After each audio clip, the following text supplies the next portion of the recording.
Hi friend, physics की जो मैंने मैराथन क्लास की आपकी बोली थी, तो रीट के लिए मैंने संपूर्ण फिजिक्स को एक ही वीडियो में कराने के लिए आपको ये जो मैराथन क्लास मैं आपके लिए लेके आऊँ। मैं केमिस्ट्री की और बायोलॉजी की भी बहुत जल्दी आपके लिए मैराथन क्लास लेके आऊँगा दोस्तों। तो उम्मीद है आप अगर इस पर अच्छा रिस्पॉन्स देते हो, आपको कैसी लगती है आप कमेंट करके मुझे बताते हो, या लाइक मुझे लगा आपको कि मैं दूसरी भी मैराथन लेके आऊँ तो मैं ज़रूर कोशिश करूँगा। दोस्तों शुरू करते हैं, ज़्यादा टाइम मैं आपका लूँगा नहीं। तो कार्य का मात्रक होता है, तो कार्य का मात्रक दोस्त होता है जूल, ये ध्यान रखना। निम्नलिखित में से कौन सा मात्रक सुमेलित नहीं है? तो दोस्तों लगभग मात्रक सबको याद होना चाहिए। डेसिबल तो ध्वनि की प्रबलता मापने का होता है, तो ये भी राइट आंसर है, ये भी राइट है। अश्वशक्ति, अश्वशक्ति शक्ति की इकाई होती है दोस्तों, ये भी सही है। समुद्री मील तो नौचालन में दूरी की इकाई होती है, ये भी सही है। तो डोप्सन, डोप्सन क्या है? ये ऊष्मा की इकाई नहीं है दोस्तों। तो इसका ये उस डोप्सन किसके लिए उपयोग किया जाता है? तो डोप्सन का उपयोग किया जाता है जो ओजोन परत की मोटाई है उसको मापने के लिए। तो इसका राइट आंसर हो जाएगा दोस्तों, सुमेलित नहीं है, अपन को पूछ रहा था, तो इसका राइट आंसर हो जाएगा टी।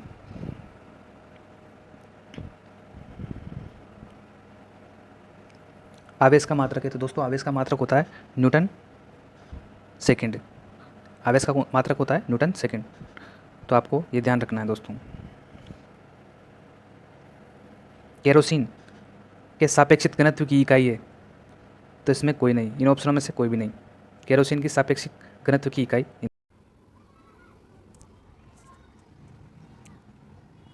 सूची एक को सूची दो से सुमेलित करना है दोस्तों, तो इसका राइट आंसर हो जाएगा। तो आपको पता होगा त्वरण, त्वरण का मात्रक होता है मीटर सेकंड स्क्वायर। बल, बल का मात्रक न्यूटन होता है। कार्य का मात्रक जूल होता है। ये आवेग का मात्रक न्यूटन प्रति सेकंड स्क्वायर होता है। सेकंड, नॉट स्क्वायर नहीं होता, सेकंड होता है। तो इसका राइट आंसर 3 4 1 2 हो जाएगा दोस्तों। कौन सी अदिश राशि है? अदिश जिसमें दिशा नहीं होती, तो इसका राइट आंसर हो जाएगा घनत्व। बल, वेग और विस्थापन इनकी दिशा होती है दोस्तों। इनको, ये सदिश राशियाँ हैं, इनको याद रखना। सदिश, ये सदिश है और ये अदिश राशि है। तो कोणीय विस्थापन का मात्रक होता है, तो कोणीय विस्थापन का मात्रक रेडियन, रेडियन होता है दोस्तों।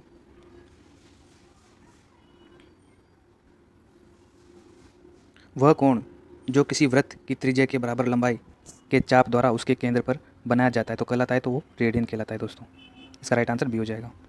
सुमेलित करने वाला है, तो आपको पता होगा हाइग्रोमीटर। तो हाइग्रोमीटर आपको पता है आर्द्रता, वायुमंडलीय आर्द्रता को मापने के लिए किया जाता है।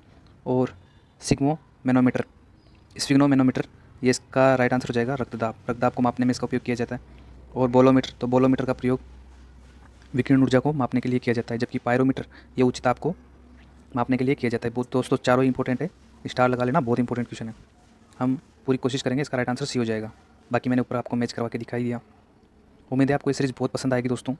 मैंने सारी फिजिक्स को इसमें कवर कराने की कोशिश की आपको, और जो क्वेश्चन बनेंगे इंपॉर्टेंट, मैं सब आपको एनसीईआरटी की बुक्स हैं वो सब करवाने की कोशिश कर रहा हूँ। ये क्वेश्चन बहुत इंपॉर्टेंट है दोस्तों, ये वाला स्टार लगा लेना इसको, बहुत इंपॉर्टेंट है। एक पारसेक निम्नलिखित में से किसके बराबर होता है? तो सबसे पहली बात तो पारसेक होता क्या है? तो दोस्तों पारसेक जो होता है ये किसका मात्रक होता है? ये दूरी का, खगोलीय दूरी का मात्रक होता है जो, और ये किसके बराबर होता है? 3.26 प्रकाश वर्ष के बराबर। बहुत इंपॉर्टेंट क्वेश्चन है, स्टार लगा लेना इसको दोस्तों। एक पारसेक की किसके बराबर होता है? प्रकाश वर्ष, 3.26 प्रकाश वर्ष के बराबर। पास्कल, तो पास्कल होता है, पास्कल को पी से लिखते हैं, पी ए से लिखते हैं, और ये दाब का मात्रक होता है दोस्तों, दाब की इकाई होती है। बहुत इंपॉर्टेंट क्वेश्चन है। कैंडेला मात्रक है, तो कैंडेला ज्योति तीव्रता का मात्रक होता है। अदिश राशि है, तो दोस्तों अदिश राशि ऊर्जा, जबकि बला गुण और संवेग ये दोनों सदिश राशि का उदाहरण है दोस्तों। इसका राइट आंसर ए हो जाएगा। निम्नलिखित में से इस बार कौन सी देखनी है? सदिश राशि, तो सदिश राशि वेग है, जबकि द्रव्यमान, लंबाई और समय इनमें दिशा नहीं होती, तो इसका राइट आंसर ए हो जाएगा।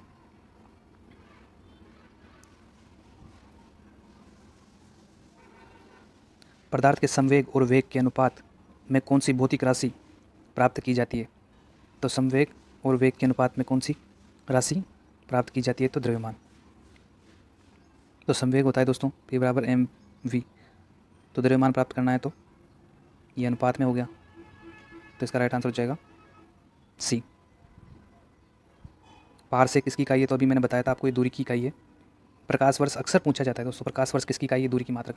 मतलब बहुत सिंपल क्वेश्चन है और हर कंपटीशन में लगभग बहुत सी बार रिपीट भी हुआ है, तो इस बार भरोसा नहीं है, पारसेक की पूछ ले, पारसेक किसकी इकाई है, तो इसको स्टार लगा लेना, बहुत इंपॉर्टेंट। और ये भी याद रखना, एक पारसेक कितने प्रकाश वर्ष के बराबर होता है? अब ये कूट मैच कराने वाला है। तो दोस्तों उच्च वेग को मैग से रिप्रेजेंट करते हैं दोस्तों, और तरंग दैर्घ्य को एंगस्ट्रॉम से, दाब को पास्कल से, और ऊर्जा का मात्रक, ऊर्जा कार्य इनका मात्रक क्या होता है, जूल होता है दोस्तों। इसका राइट आंसर हो जाएगा सी, 1 2 3 4। डोप्सन, ये क्वेश्चन मैंने आपको बताया था, डोप्सन इकाई है। तो डोप्सन किसकी इकाई है, ओजोन परत की मोटाई मापने की। इंपॉर्टेंट क्वेश्चन है, याद रखना। निम्नलिखित में से किस राशि का मात्रक नहीं है, तो विकृति का कोई मात्रक नहीं है। प्रतिबल, बल और दाब इनका मात्रक होता है। बल का मात्रक न्यूटन होता है दोस्तों। पायरोमीटर किसके मापन में प्रयोग किया जाता है, तो पायरोमीटर को अभी मैंने बताया था उच्च ताप को मापने के लिए किया जाता है। फिर सुमेलित करने वाला क्वेश्चन है दोस्तों। तो पेडोमीटर, बैरोमीटर, हाइग्रोमीटर, तो हाइग्रोमीटर अभी अपने थोड़ी देर पहले बताया था, आपको पता ही होगा, वायुमंडलीय आर्द्रता मापने के लिए किया जाता है। और जो अल्टीमीटर होता है, अल्टीमीटर का उपयोग किस में किया जाता है, ऊंचाई में, ऊंचाई को मापने के लिए। फेदोमीटर आपको पता होगा, समुद्री गहराई को मापने के लिए किया जाता है। और बैरोमीटर किस में किया जाता है, वायुमंडलीय। तो ये बहुत इंपॉर्टेंट क्वेश्चन है। एक ही क्वेश्चन में मैं 4 क्वेश्चन कराने की कोशिश कर रहा हूँ दोस्तों। मैं कोशिश कर रहा हूँ आपको कि फिजिक्स में जो क्वेश्चन बन सकते हैं मैं सबको करवाने की, है ना। तो आप वीडियो को लाइक ज़रूर करना। उम्मीद है कि बहुत से क्वेश्चन आपको देखने को मिल जाएंगे। हर कंपटीशन में साइंस के लगभग कुछ क्वेश्चन आपको मिल ही जाएंगे दोस्तों। ये भी सुमेलित करने वाला क्वेश्चन है, उसका राइट आंसर हो जाएगा बी। हो सकता है आपको कुछ दिखाई ना दे, थोड़ा बहुत दिखने में दिक्कत हो, क्योंकि प्रिंट की मिस्टेक है। तो मैं कोशिश करूँगा आपको बता दूंगा, जो आप अच्छी तरीके से समझ जाओगे। सूची 1, सूची 2 सुमेलित करनी है। तो क्यूसेक, तो क्यूसेक आपको पता है कि अपन बांध से पानी छोड़ते हैं तो उसको किस में मापते हैं, क्यूसेक में। तो क्यूसेक प्रवाह की दर होती है दोस्तों। बाइट्स पता होता है आपको, कंप्यूटर में होता है ये। और रिएक्टर भूकंप की तीव्रता को मापने, और बार आपको पता है दाब में। तो इसका राइट आंसर हो जाएगा दोस्तों ए में 3, तो ए में 3, ये 4, ये वाला बी वाला आंसर हो जाएगा दोस्तों। निम्नलिखित में से कौन सी इकाई ऊष्मा की नहीं है, तो ऊष्मा सेंटीग्रेड में नहीं मापी जाती, जबकि अर्ग, जूल और कैलोरी ये तीनों ही ऊष्मा की मात्रक होती है। तीनों को ध्यान रखना, क्योंकि कभी कभी पूछ ले आपको, अर्ग ऑप्शन में दे दे ऊष्मा की मात्रक, और ये नहीं दे रखा हो, कुछ भी और दे रखा हो आपको, तो आपको ये भी ध्यान रखना है कि अर्ग भी ऊष्मा की मात्रक होती है, वो सेंटीग्रेड ताप की होती है दोस्तों। थर्म किसकी यूनिट है, तो थर्म किसकी यूनिट है, तो ये ऊष्मा की है दोस्तों।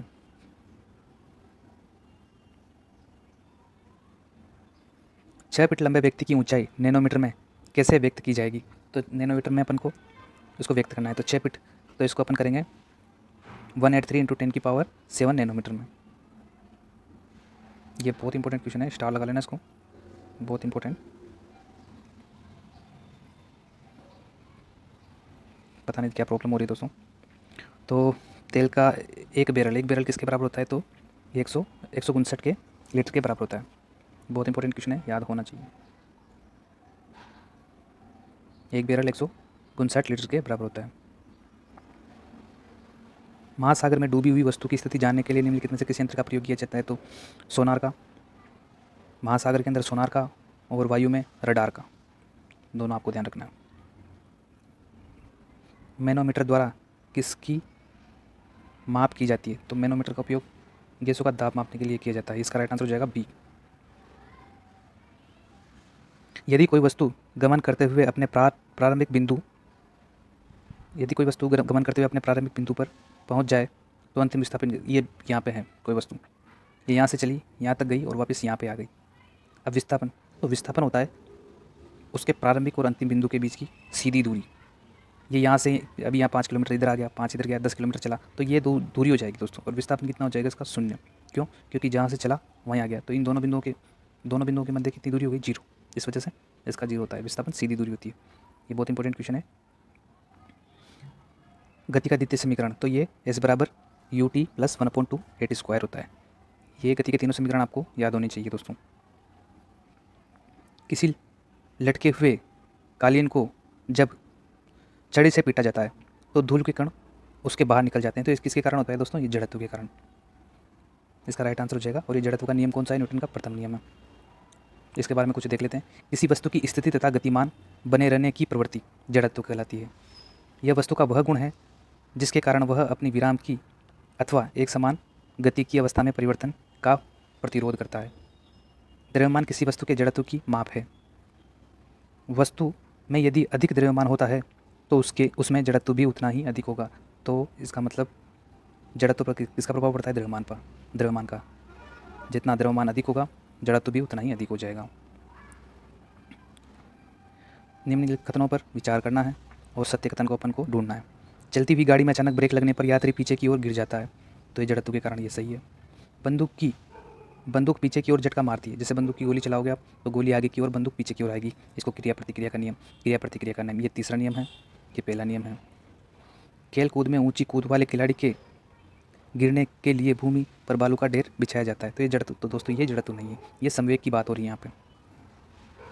तो इसमें पहला और दूसरा सही है। ऐसा क्यों है, इसकी व्याख्या भी देख लें। ऊंची कूद वाले खिलाड़ी को गिरने के लिए बालू का ढेर बिछाया जाता है ताकि खिलाड़ी का संवेग बहुत धीरे धीरे कम हो। कठोर भूमि पर संवेग कम समय में शून्य हो जाएगा तथा संवेग परिवर्तन का दर अधिक होगा, जिससे खिलाड़ी को चोट लग सकती है।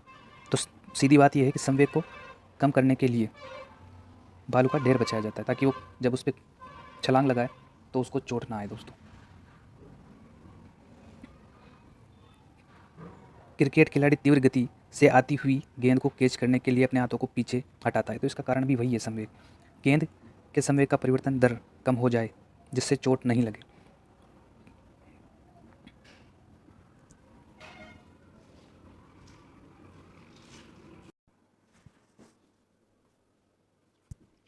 गति के द्वितीय नियम के अनुसार किसी वस्तु के संवेग परिवर्तन की दर अनुप्रयुक्त बल के समानुपाती होती है और उस दिशा में होती है जिसमें बल प्रभाव डालता है।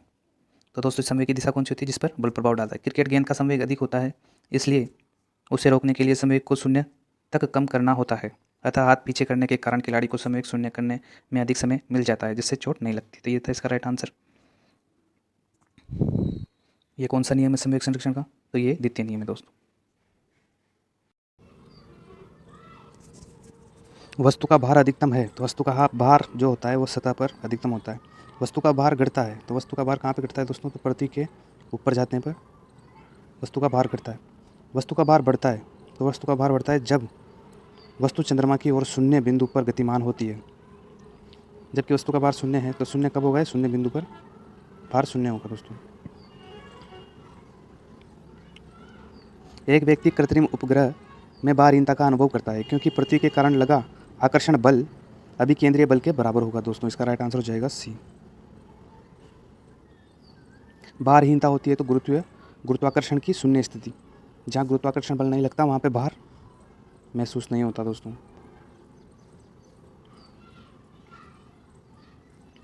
दो उपग्रह पृथ्वी के चारों ओर समान वर्तीय पथ में गति कर रहे हैं, तब उनके समान होने का प्रतिबंध है, तो प्रतिबंध है दोस्तों चाल। इसका राइट आंसर चाल हो जाएगा। दोस्तों, मैं आपको जल्दी जल्दी क्वेश्चन करवाऊंगा क्योंकि बहुत बड़ी पीडीएफ है और बहुत ज़्यादा क्वेश्चन है, तो बहुत लंबी ये वीडियो बन जाएगी। तो जहाँ पे समझाने की बात होगी मैं समझा दूंगा आपको। न्यूटन का पहला, तो ये नियम, न्यूटन का पहला नियम तो जड़त्व का नियम है ही सही। दूसरा संवेग का है, जबकि क्रिया प्रतिक्रिया का नियम कौन सा है, तीसरा। रॉकेट किस सिद्धांत पर कार्य करता है, तो तृतीय नियम पर कार्य करता है। यदि पृथ्वी का गुरुत्वीय बल अचानक लुप्त हो जाता है तो निम्नलिखित में से कौन सा परिणाम सही होगा। जब गुरुत्वाकर्षण बल अचानक शून्य हो जाए तो वस्तु का भार शून्य हो जाएगा, परंतु द्रव्यमान वही रहेगा क्योंकि द्रव्यमान कहीं भी नहीं बदलता। आप पृथ्वी पर भी उतना ही द्रव्यमान रहेगा जितना चंद्रमा पर रहेगा। भार में परिवर्तन होता है। किसी लिफ्ट में बैठे हुए व्यक्ति को अपना भार कब अधिक प्रतीत होता है, तो कब अधिक प्रतीत होता है, जब लिफ्ट त्वरित गति से ऊपर की ओर जा रही हो। इसका राइट आंसर हो जाएगा। वर्षा की बूंदें गोलाकार होती है तो क्यों होती है, पृष्ठ तनाव के कारण।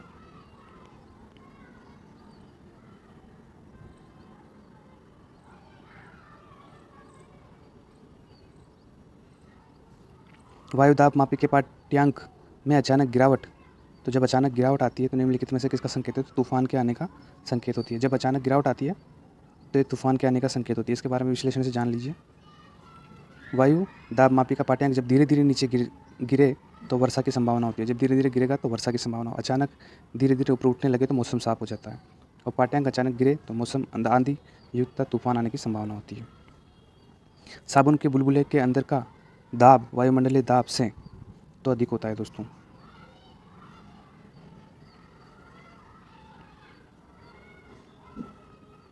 जब कोई जहाज नदी से समुद्र में उतरता है तो उसका स्तर उठ जाता है। दोस्तों, जबकि समुद्र से नदी में जाता है तो उसका स्तर बैठ जाता है।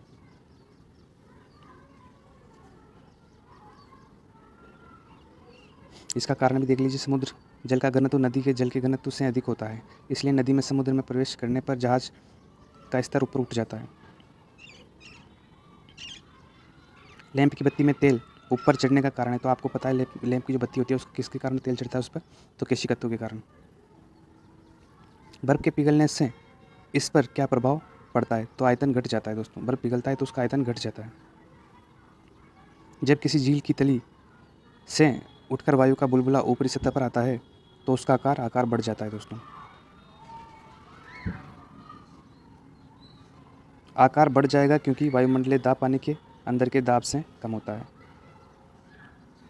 बादलों में वायुमंडल में तैरने का कारण है, तो वायु जो बादल होते हैं वो वायुमंडल में तैरते हैं, क्यों तैरते हैं? घनत्व के कारण। कोई नाव जल में नहीं डूबेगी यदि वह पानी हटाती है, तो ये भार के बराबर। अगर अपने भार के बराबर वह पानी हटाती है तो नहीं डूबेगी। ये उत्प्लावन का नियम है दोस्तों। आर्किमिडीज के उत्प्लावन सिद्धांत के अनुसार यदि कोई वस्तु अपने भार के बराबर जल विस्थापित करती है तो वो तैरती रहेगी। पूर्ण प्रत्यास्थ वस्तु है, तो पूर्ण प्रत्यास्थ इनमें से कोई नहीं दोस्तों, क्योंकि पूर्ण प्रत्यास्थ विश्व में कोई भी वस्तु ऐसी नहीं है जो पूर्ण प्रत्यास्थ कहा जा सके, परंतु क्वार्ट्ज की प्रत्यास्थता ज्ञात पदार्थों में सर्वाधिक है।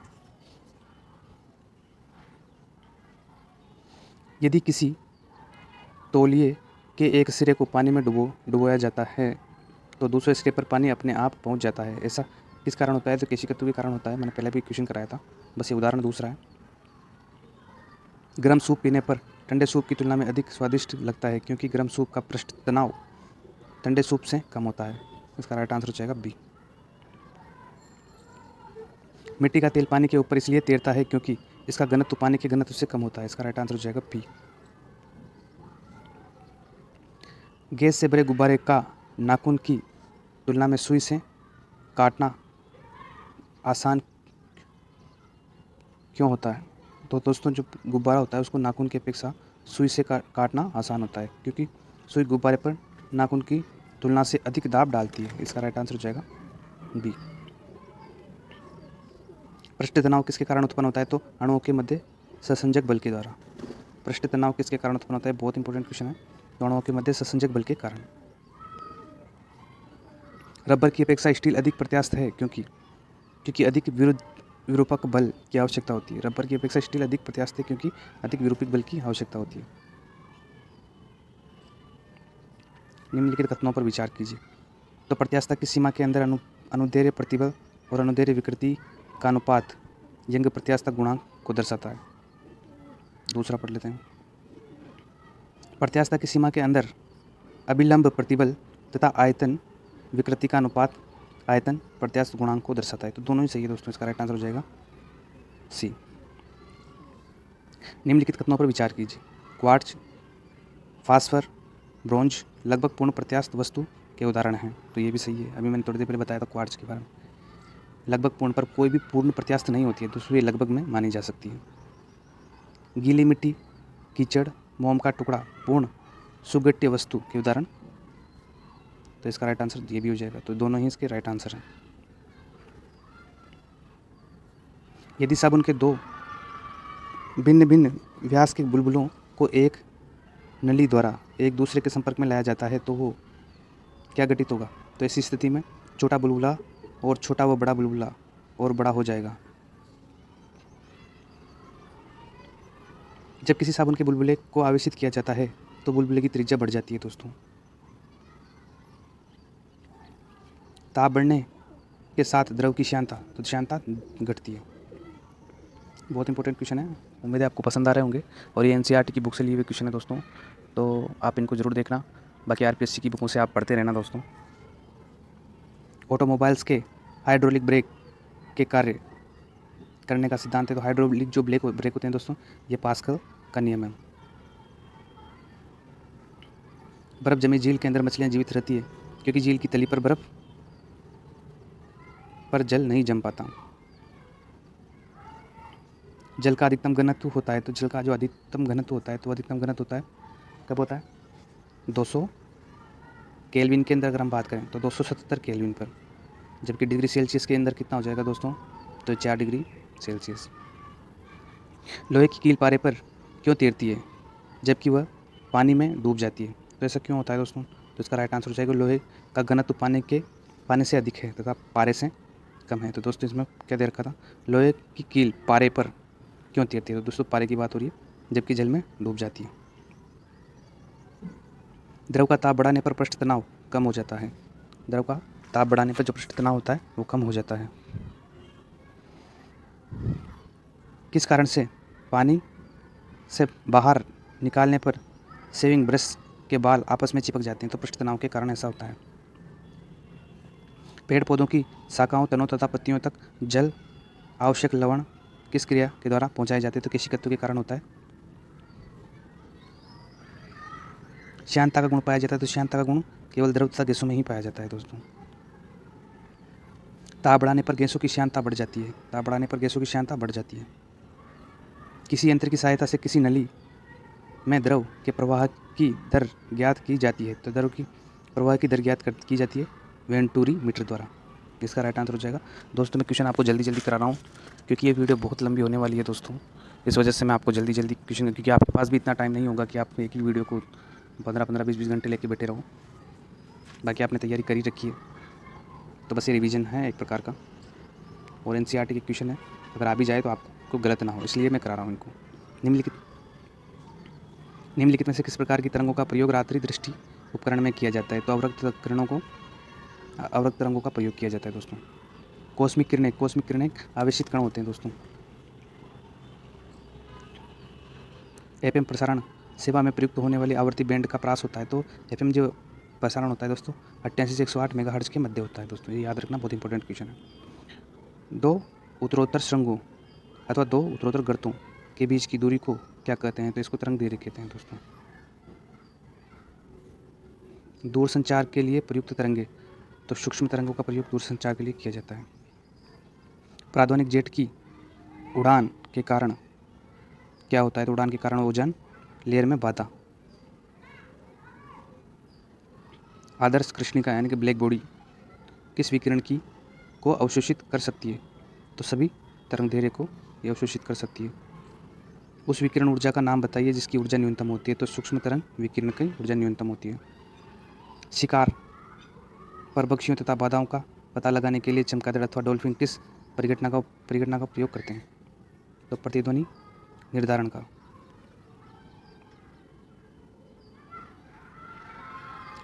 तीन माध्यम जल, इस्पात और नाइट्रोजन में ध्वनि की चाल को आरोही क्रम में जमाना। आरोही मतलब छोटे से बड़े की ओर होता है, आरोही का मतलब।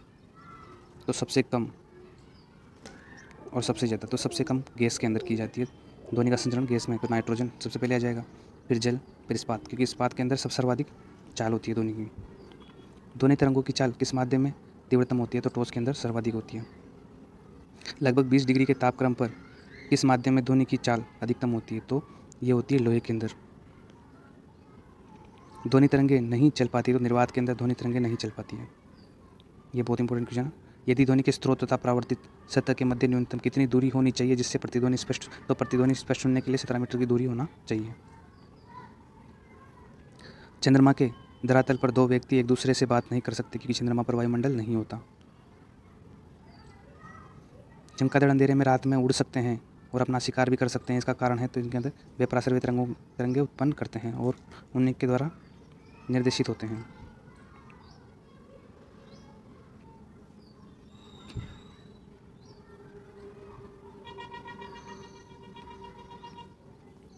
पराश्रवी तरंगों के संबंध में निम्नलिखित कथनों पर विचार कीजिए। ये कीचड़ को नहीं दोस्तों, ये कीड़ों को नष्ट कर सकती है, तो कर सकती है। ये कपड़ों से धूल हटाकर उन्हें साफ कर सकती है, ये भी कर सकती है। इसका उपयोग रोगों के उपचार में तो किया जाता ही है। ये स्वचालित दरवाजों को नियंत्रित कर सकती है, ये भी सही है। तो उपयोग सभी इसके सही आंसर हो जाएंगे दोस्तों।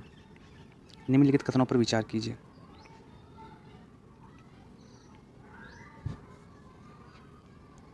तो इसका राइट आंसर हो जाएगा दोस्तों, ये दे रखा है। थोड़ा इसको छोड़ देते हैं, इसमें थोड़ी सी आपको भी दिक्कत आएगी, कुछ बता देता हूँ मैं। ध्वनि की गति गैस में द्रव एवं ठोस की तुलना में अधिक होती है।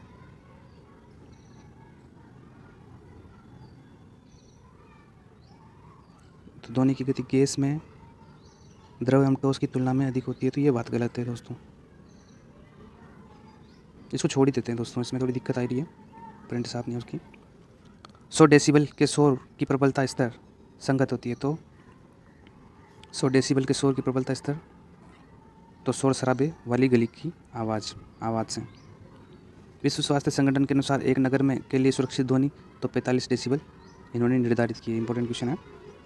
जब सितार और बांसुरी पर एक ही स्वर बजाया जाए तो उनमें ध्वनि उत्पत्ति का भेद निम्नलिखित में से अंतर के कारण होता है, तो ध्वनि की गुणवत्ता के कारण ऐसा होगा दोस्तों। टेलीविज़न के दूरस्थ नियंत्रण के लिए किस प्रकार के विद्युत चुम्बकीय विकिरण का उपयोग किया जाता है, तो अवरक्त किरणों का।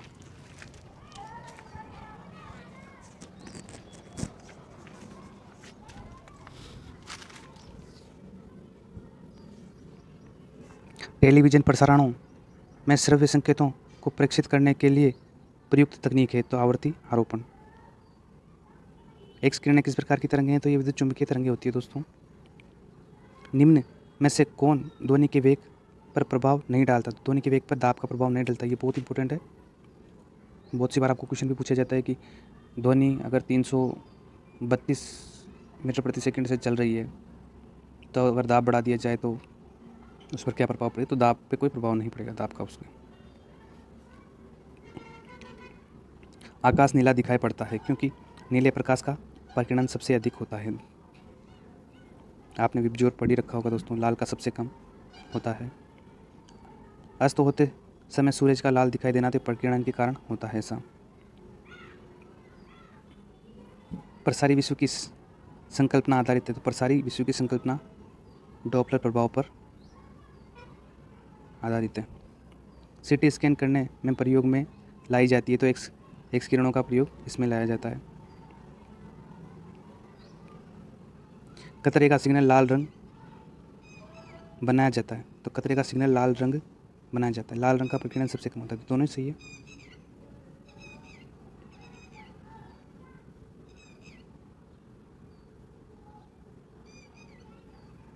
सत्य कथन की इसमें भी सत्य कथन की बात है, सत्य कथन को ढूंढना है अपन को। ऊष्मा इंजन एक उदाहरण है जिसके द्वारा ऊष्मीय ऊर्जा को यांत्रिक ऊर्जा में बदला जाता है, तो ये सही है। उच्च तापमान पर ऊष्मा का स्रोत ऊष्मा इंजन में अनिवार्य रूप में होता है तथा इसके पिस्टन तथा सिंक निम्न ताप पर रहते हैं, तो ये भी सही है। डीजल इंजन में ईंधन की वाष्प तथा वायु का मिश्रण कार्य करने में प्रयुक्त होता है, तो ये भी सही है। पेट्रोल इंजन की दक्षता डीजल इंजन से अधिक होती है, तो ये बात गलत है दोस्तों। अगर ऐसा होता तो फिर रेल का इंजन पेट्रोल से नहीं चलता। सूची सम्मिलित करनी है दोस्तों। समतापी प्रक्रम, तो ताप सदैव नियत रहता है। रुद्रोष्म प्रक्रम के अंदर होता है ऊष्मा सदैव नियत रहती है दोस्तों। समतापी प्रक्रम में दाब सदैव नियत रहता है। समायतनिक, तो इसमें आयतन सदैव नियत रहता है, तो ये तो इनके नाम से ही पता चल जाएगा आपको कि इसमें क्या होता है। रेल की पटरियों के जोड़ों के बीच थोड़ी जगह छोड़ दी जाती है क्योंकि मौसमी तापमान परिवर्तन के कारण पट्टियों को विकृत होने से बचाने के लिए। ये बहुत इंपॉर्टेंट क्वेश्चन है दोस्तों, मैं आपको बता दूंगा कि इसमें क्या क्या लिखा। सहमवन विधि, तो सहमवन विधि से क्या होता है दोस्तों, तो सहमवन विधि से ऊष्मा रूपांतरण के कारण ऊष्मीय पदार्थों में वास्तविक गति होती है। तो सहमवन में तो जो उनके कण होते हैं उनमें वास्तविक गति होती है। विकिरण, तो विकिरण में होता है दोस्तों ऊष्मा विद्युत चुंबकीय विकिरण के रूप में निकलती है, जबकि चालन में होता है दोस्तों ऊष्मा रूपांतरण के कारण अणुओं में संगठन होता है दोस्तों। तो ऊष्मा रूपांतरण के कारण अणुओं में संगठन होता है। तो ये कुछ क्वेश्चनों में प्रिंट नहीं है पर बहुत इंपॉर्टेंट क्वेश्चन था दोस्तों ये रीड के हिसाब से। ऊष्मा संचरण, तो ऊष्मा का संचरण वस्तु के एक भाग से दूसरे भाग में होता है, ये तो आपको पता ही होगा।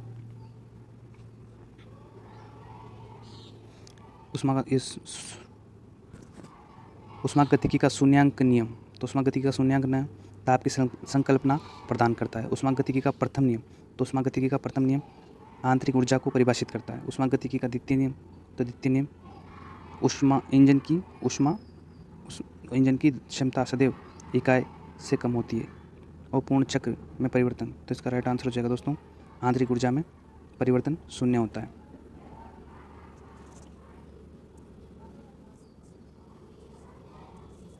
वस्तु का ताप दर्शाता है, तो वस्तु के अणुओं की औसत गतिज ऊर्जा। ताप क्या होता है? वस्तु के अणुओं की औसत गतिज ऊर्जा।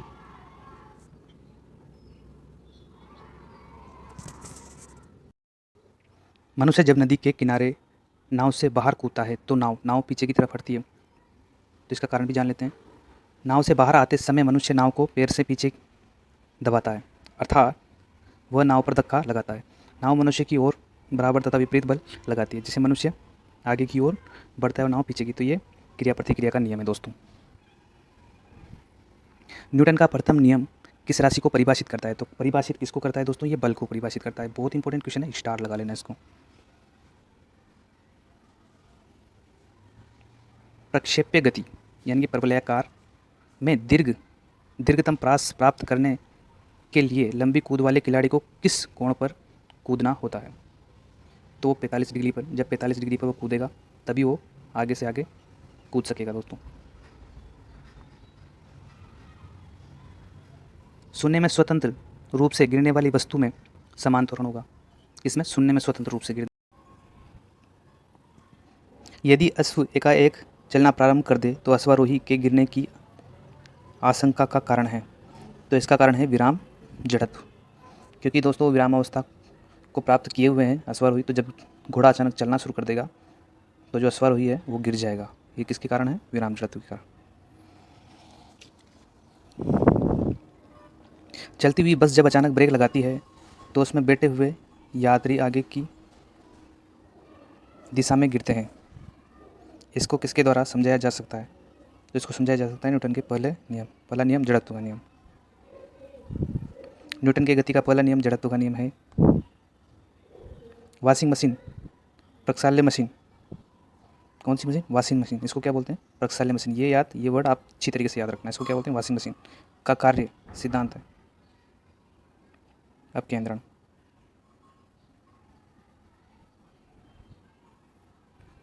एक व्यक्ति एक संवेदनशील तराजू पर खड़ा है। यदि वह गहरी सांस अंदर लेता है तो तराजू की रीडिंग बढ़ जाएगी।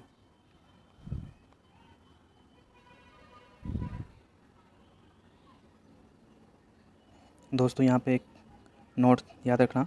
व्यक्ति द्वारा गहरी सांस लेने पर हालांकि व्यक्ति के घनत्व में कमी होती है, जबकि घनत्व में तो कमी आती है दोस्तों। लोटनी घर्षण बल का मान होता है, तो लोटनी घर्षण का बल का मान होता है तो सबसे कम। मशीनों में स्नेक तथा बॉल बेरिंग लगाए जाते हैं, तो क्यों लगाए जाते हैं? घर्षण बल को कम करने के लिए। इसका राइट आंसर हो जाएगा घर्षण बल को कम करने के लिए। दोस्तों क्वेश्चन के क्रम पे आप मत जाना। गोली मारने से कांच में गोल छेद हो जाता है, परंतु पत्थर मारने से कांच टुकड़े टुकड़े हो जाता है। न्यूटन के गति के किस नियम पर आधारित है? तो ये नियम प्रथम नियम पर आधारित है। ये क्वेश्चन इंपॉर्टेंट है। जब 2 किलोग्राम द्रव्यमान पर 5 न्यूटन बल लगाया जाता है तो उत्पन्न होने वाला त्वरण हो जाएगा 2.5 मीटर प्रति सेकंड मीटर सेकंड स्क्वायर इसका मात्रक होता है। रॉकेट के सिद्धांत पर कार्य करता है, तो रॉकेट समय संरक्षण के सिद्धांत पर कार्य करता है। इलेक्ट्रॉन का नाभिक के चारों ओर घूमना आधारित है, तो किस पर आधारित है? अभिकेंद्रीय बल पर आधारित है। दोस्तों क्वेश्चन आपके काम का नहीं है, फिर भी इसका आंसर याद रखना। प्रथम श्रेणी के उपरोलक, तो इसमें आलम F, आयाम E, आयस E और बार L के बीच में स्थित होता है। जो आलम होता है F, ये किसके किसके मध्य होता है? तो आयस और बाहर के मध्य। तो ये आपके काम का नहीं है, ज़्यादा इस पर ध्यान मत देना। ये भी आपके काम का नहीं है। स्रोता, तो स्रोता द्वितीय प्रकार के उत्तोलक के अंदर आता है। ये NCERT के क्वेश्चन है, पर यह आपको रेलवे में और अदर जगह पे मदद करेंगे, क्योंकि इस प्रकार के क्वेश्चन बहुत पूछे जाते हैं रेलवे में। तृतीय श्रेणी के उत्तोलक के अंदर आता है मनुष्य का हाथ।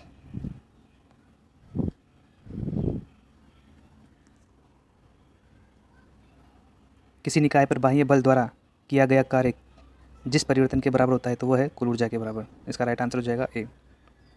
कार्य का ऐसा मात्रक जूल होता ही है। किसी वस्तु द्वारा किया गया कार्य हो सकता है, तो किसी वस्तु द्वारा किया गया कार्य धनात्मक भी हो सकता है, ऋणात्मक भी हो सकता है और शून्य भी हो सकता है। तीनों ही हो सकता है। इसका राइट आंसर बहुत इंपॉर्टेंट क्वेश्चन है, आपको ध्यान रखना है दोस्तों इसको। 1 किलोवाट घंटा किस राशि का, तो ये ऊर्जा का मात्रक होता है। कार्य एवं शक्ति में संबंध, तो कार्य एवं शक्ति में संबंध ये भी इंपॉर्टेंट क्वेश्चन है। तो कार्य बराबर शक्ति इंटू समय होता है दोस्तों, ये आपको ध्यान रखना है। एक अश्व शक्ति बराबर, ये भी बहुत सी बार पूछा गया है, तो एक अश्व शक्ति बराबर 746 वाट होता है दोस्तों। कार्य के अधिकतम मान के लिए, तो कार्य के अधिकतम मान की बात हो रही है, के लिए थीटा बल तथा विस्थापन दिशाओं के मध्य के कोण की। यदि अगर अधिकतम मान कब होता है, जब उनके मध्य का कोण होता है 0 डिग्री। ये युक्तियाँ दे रखी है, आप उनको मिलाना है इसको। तो दोस्तों लाउड स्पीकर किसको बदलता है, तो ये विद्युत ऊर्जा को ध्वनि ऊर्जा में बदलता है। परमाणु बम रासायनिक ऊर्जा को नाभिकीय ऊर्जा में बदलता है। डायनेमो यांत्रिक ऊर्जा को विद्युत ऊर्जा में बदलता है। और ट्रांसमीटर विद्युत ऊर्जा से विद्युत चुंबकीय ऊर्जा में बदलता है। मैंने आपको बोल के बता दिया है, अगर आपको अच्छे से नहीं दिख रहा हो तो आपको समझ गए होंगे कि मैं क्या कह रहा हूँ। ऊर्जा संरक्षण का आज से, तो ऊर्जा संरक्षण से आज से होता है दोस्तों। ऊर्जा न तो सर्जन किया जा सकता है और न ही विनाश किया जाता है, न तो ऊर्जा को बनाया जा सकता है और न इसको ख़त्म किया जा सकता है। चाबी भरी हुई घड़ी में कौन सी ऊर्जा होती है, तो चाबी भरी हुई घड़ी में यांत्रिक ऊर्जा होती है दोस्तों, ये याद रखना। पवन ऊर्जा में ऊर्जा का कौन सा रूप विद्युत ऊर्जा में परिवर्तन होता है, तो विद्युत ऊर्जा में गतिज ऊर्जा होती है दोस्तों। घड़ी की स्प्रिंग में भंडारित ऊर्जा, तो घड़ी की स्प्रिंग में जो भंडारित ऊर्जा होती है वो स्थितिज ऊर्जा होती है दोस्तों। यांत्रिक ऊर्जा के अंदर स्थितिज और गतिज ऊर्जा दोनों ही शामिल होती है दोस्तों, ये आपको ध्यान रखना है। क्योंकि बहुत सी बार अगर ये बाई एक ऑप्शन ये आ जाता, इसके पास यांत्रिक ऊर्जा भी आ जाता, तो दोस्तों ए और बी दोनों इसमें शामिल हो जाते। फिर हवाओं की ऊर्जा होती है, तो हवाओं में सिर्फ केवल गतिज ऊर्जा होती है। वॉशिंग मशीन का कार्य सिद्धांत अपकेंद्रण पर होता है। विद्युत मोटर किस प्रकार की ऊर्जा का रूपांतरण करती है, तो विद्युत मोटर, आपको ऑप्शन नहीं दिख रहे होंगे बाकी, तो पर आप इन पर ध्यान रखना, विद्युत ऊर्जा को यांत्रिक ऊर्जा में बदलती है। विद्युत मोटर विद्युत ऊर्जा को यांत्रिक ऊर्जा में, ये बहुत इंपॉर्टेंट क्वेश्चन है, याद रखना। एक ट्रक, एक कार और एक मोटर साइकिल की गतिज ऊर्जा समान है, गतिज ऊर्जा समान है दोस्तों। यदि समान अवरोधक बल लगाए जाए तो वह क्रमशः एक्स वाई जेड और दूरी पर रुक जाएगी। तो दोस्तों जब गतिज ऊर्जा समान है तो इसका राइट आंसर हो जाएगा एक्स वाई और जेड बराबर होता है। यदि किसी वस्तु का गतिज ऊर्जा समान है, उन पर समान अवरोध बल लगाए जाए तो वह समान दूरी पर ही रुकेगी, ये ध्यान रखना। निम्न कथनों पर विचार कीजिए। एक तीक्ष्ण वृत्ताकार पथ पर तीव्र गति से जाता हुआ 4 पहिए वाला वाहन, 4 पहिए वाला वाहन, तो दोस्तों इसका राइट आंसर हो जाएगा बाहरी पहियों की तरफ पलटेगा, नहीं दोस्तों, अंदर के पहियों की तरफ पलटेगा। हाँ, ये जब ट्रक पलटेगा तब ये किस तरफ पलटेगा, अंदर के पहियों की तरफ। बाहर की तरफ पिछलेगा, तो ये बाहर की तरफ पिछलेगा, ये इसका राइट आंसर हो जाएगा। अंदर की तरफ पिछलेगा, तो ये नहीं सही दोस्तों, इसका राइट आंसर हो जाएगा 2 और 3। इस क्वेश्चन को अच्छे से देख लेना। एक नोट भी मैं आपको बता देता हूँ। यदि कोई गाड़ी वांछित चाल से सापेक्ष तेज चल रही है तो वह मोड़ पर बाहर की ओर फिसलने लगती है, परंतु वह घर्षण बल भीतर की ओर लगकर अतिरिक्त अभिकेंद्रीय बल प्रदान कर देता है। चंद्रमा पर लोलक घड़ी को ले जाने पर उसका आवर्तकाल बढ़ जाता है दोस्तों, क्योंकि चंद्रमा पर जी का मान पृथ्वी के जी के मान से 1/6 गुना होता है दोस्तों। यदि कोई लड़की झूला झूलते हुए खड़ी हो जाती है तो उसका आवर्तकाल घट जाएगा दोस्तों, इसका राइट आंसर हो जाएगा घट जाएगा। क्यों? इसके लिए सूत्र होता है T/1/g, L/g है दोस्तों। ऐसी स्थिति में गुरुत्वीय केंद्र ऊपर उठ जाएगा, प्रभावी लंबाई घट जाएगी, जिससे झूले का आवर्तकाल घट जाएगा। झूला झूलने वाली लड़की के बगल में कोई दूसरी लड़की अगर बैठ जाए तो आवर्तकाल तो अप्रभावित रहेगा, उससे कोई प्रभाव नहीं पड़ने वाला दोस्तों। यदि लोलक घड़ी उपग्रह पर ले जाए तो आवर्तकाल अनंत हो जाएगा, इसका राइट आंसर हो जाएगा पी। सौर प्रकाश ऊर्जा को विद्युत ऊर्जा में रूपांतरित करता है, तो सौर ऊर्जा को विद्युत ऊर्जा में रूपांतरित करता है तो सौर सेल इसका राइट आंसर हो जाएगा। माइक्रोफोन द्वारा ध्वनि ऊर्जा को रूपांतरित किया जाता है, तो माइक्रोफोन ध्वनि ऊर्जा को विद्युत ऊर्जा में रूपांतरित करता है। ये इंपॉर्टेंट क्वेश्चन है दोस्तों। उम्मीद है मुझे ये सीरीज आपको पसंद आ रही होगी और मैं पूरी फिजिक्स के क्वेश्चन आपको करवाने की कोशिश कर रहा हूँ दोस्तों, जो क्वेश्चन बन सकते हैं एनसीईआरटी से। बाकी आपको अपनी तैयारी बेहतर करनी पड़ेगी दोस्तों, इनके भरोसे ना रहें। मैं ये नहीं कह सकता कि इनमें पूरे में से पूरे क्वेश्चन आपको देखने को मिलेंगे। अशुशक्ति निम्न में से किसका मात्रक है, तो शक्ति का मात्रक है दोस्तों, ये पता है आपको। यदि किसी वस्तु का समवेग 2 गुना कर दिया जाए तो गतिज ऊर्जा हो जाएगी, तो समवेग 2 गुना कर दिया जाए तो गतिज ऊर्जा हो जाएगी, तो ये 4 गुना हो जाएगी दोस्तों। आपको ये सूत्र भी पूरे याद होने चाहिए गतिज ऊर्जा के। सितार उपकरण किस प्रकार की ऊर्जा का रूपांतरण करता है, तो यांत्रिक ऊर्जा को ध्वनि ऊर्जा में रूपांतरण करता है। किसी वस्तु का द्रव्यमान 2 गुना करने पर वस्तु की गतिज ऊर्जा में तो गतिज ऊर्जा हो जाएगी, तो 2 गुना करने पर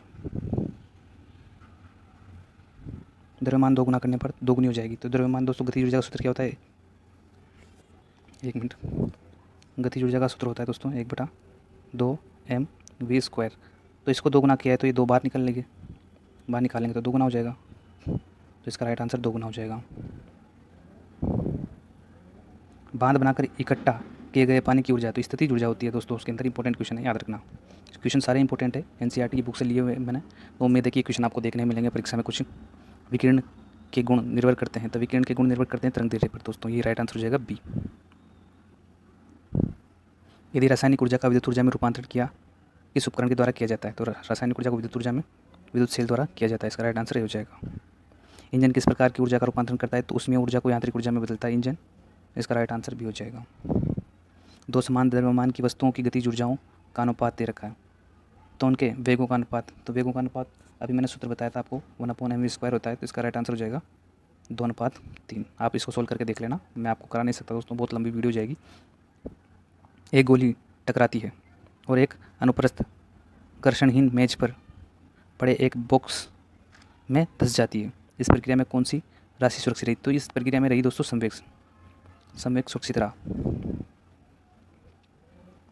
एक मकान की छत से भूमि की ओर एक पत्थर गिराया जाता है, उस पत्थर की गतिज ऊर्जा अधिकतम कब होगी, तो जो उसकी गति ऊर्जा होगी वो नीचे भूमि के पर पहुंचने से ठीक पहले, जैसे इस तल पे पहुंचेगी, ठीक इस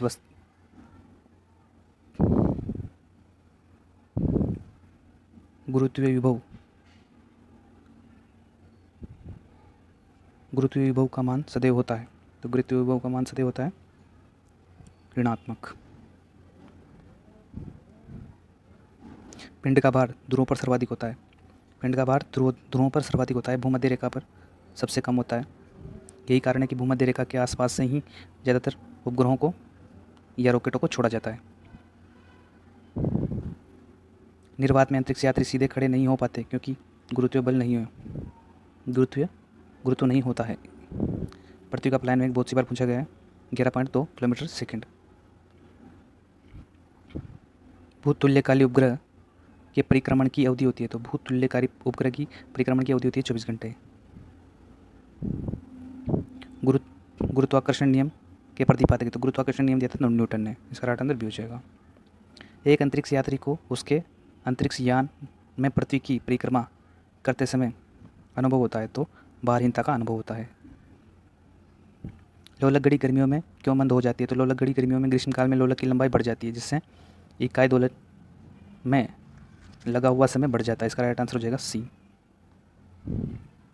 पीसा की झुकी हुई मीनार क्यों नहीं गिरती, तो क्यों नहीं गिरती, इसके गुरुत्व केंद्र से जाने वाली ऊर्ध्वाधर रेखा मीनार के तल के अंदर जाती है, इसका राइट आंसर हो जाएगा डी। पृथ्वी की परिक्रमा करता हुआ कोई उपग्रह इसलिए पृथ्वी पर नहीं गिरता क्योंकि पृथ्वी का आकर्षण उसकी गति के लिए त्वरण प्रदान करता है, इसका राइट आंसर हो जाएगा ए। चंद्रमा पर कोई वायुमंडल नहीं है क्योंकि इस पर गैस के अणुओं का प्लान वेग वर्ग माध्य मूल से कम होता है, ये बहुत इंपॉर्टेंट क्वेश्चन है, क्यों यहाँ पर वायुमंडल नहीं है, तो इसकी जानकारी आपको होना चाहिए। यदि कोई उपग्रह पृथ्वी तल के अति निकट किसी कक्षा में परिक्रमा कर रहा है तो उसका कक्षीय वेग निर्भर करता है, तो पृथ्वी की त्रिज्या पर। ऊंचाई से स्वतंत्र रूप से गिरती हुई वस्तु का भार, तो वस्तु का भार 0 हो जाएगा। जब भूस्तरीय उपग्रह छोड़ा जाता है तब यह गति करता है, तो ये भूमध्य रेखा पर पश्चिम से पूर्व की ओर, इसका राइट आंसर हो जाएगा सी।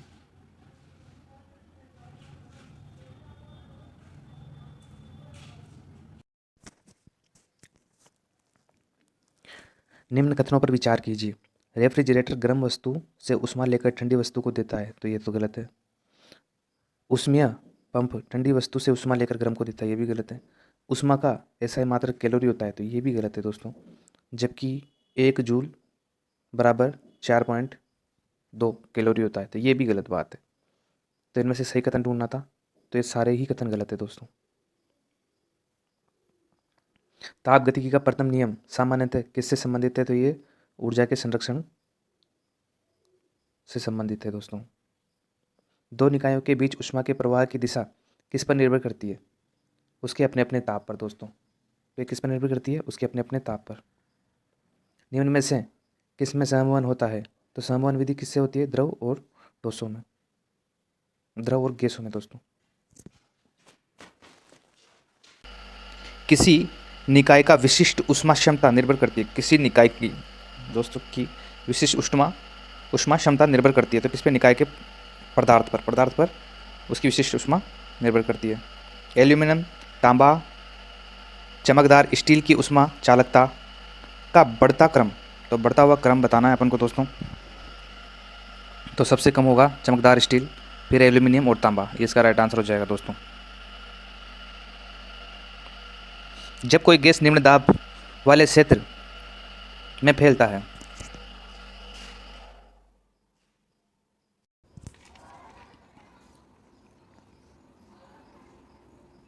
जब कोई गैस निम्न दाब वाले क्षेत्र में फैलता है तो इसका तापमान, फैलती है तो इसका तापमान घटता है दोस्तों, इसका राइट आंसर हो जाएगा ये। वायु में कार्बन डाइऑक्साइड की मात्रा, वायु में कार्बन डाइऑक्साइड की मात्रा बढ़ने से वायुमंडल का ताप बढ़ता है, क्योंकि यह अवशोषित करती है। तो ये किसको करती है, सौर विकिरण को का अवरक्त भाग, जो अवरक्त भाग होती है उसका अवशोषण कर लेती है, इस वजह से ऊष्मा बढ़ जाती है। गैस तापमापी द्रव तापमापी से अधिक संवेदनशील होता है, क्योंकि गैस द्रव से अधिक फैलती है, ये राइट आंसर हो जाएगा दोस्तों। निम्न में से सबसे अधिक ऊष्मा क्षमता, तो ऊष्माधारिता किसकी सर्वाधिक होती है, जल की, तो ये राइट आंसर हो जाएगा। बहुत इंपॉर्टेंट क्वेश्चन है दोस्तों। मैं आपको कोशिश कर रहा हूँ कि सारे लगभग हर चीज़ का आपको नॉलेज हो जाए फिजिक्स के, तो मैंने सभी क्वेश्चनों को इसमें मिलाने की कोशिश की है, आपका कोई क्वेश्चन बाहर ना जाए, इस वजह से मैंने इसमें पूरी कोशिश की है दोस्तों। तो उम्मीद है आप पूरी वीडियो देखना, ताकि आपको इसका फ़ायदा भी हो। थोड़ा टाइम निकाल लेना, 1-1.5 घंटे 2 घंटे की बात है। पहाड़ी इलाकों में ठंडी रातों में पाइपें अक्सर फट जाती है, तो क्यों फट जाती है, पाइप में उपस्थित जल जमता है और जमने पर जल प्रसारित होता है, जिस कारण पाइप फटता है, ये इसका राइट आंसर हो जाएगा।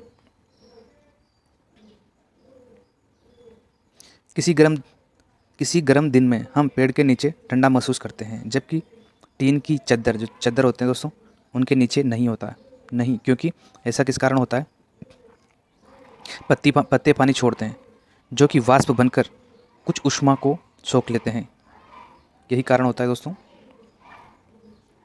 अगर बर्फ़ के 2 टुकड़ों को परस्पर दबाया जाए तो टुकड़े परस्पर चिपक जाते हैं, क्यों, क्योंकि ज़्यादा दाब पर बर्फ़ का गलनांक घट जाता है, इसका राइट आंसर हो जाएगा ए।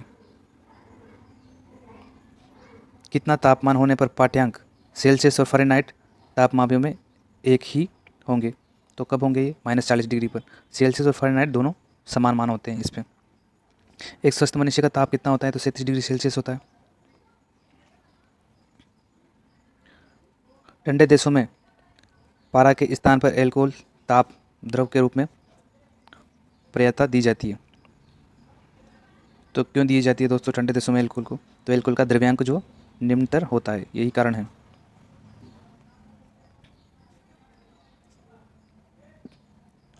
जब बर्फ़ पिघलती है तब बर्फ़ का आयतन घटता है, जब बर्फ़ पिघलती है तो आयतन घटता है दोस्तों।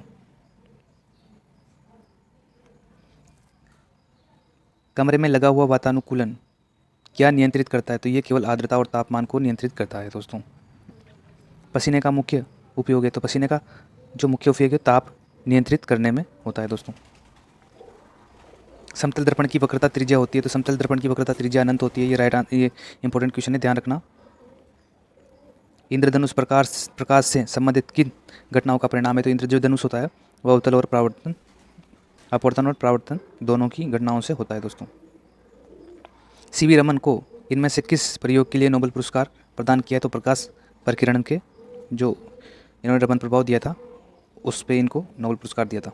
ऑप्टिकल फाइबर का आविष्कार किसने किया, तो ये इंपॉर्टेंट क्वेश्चन है, बहुत इंपॉर्टेंट क्वेश्चन है। ऑप्टिकल फाइबर का जो आविष्कार किसने किया था, तो नरीधर कपानी ने, तो कपानी ने इसका आविष्कार किया था, ध्यान रखना।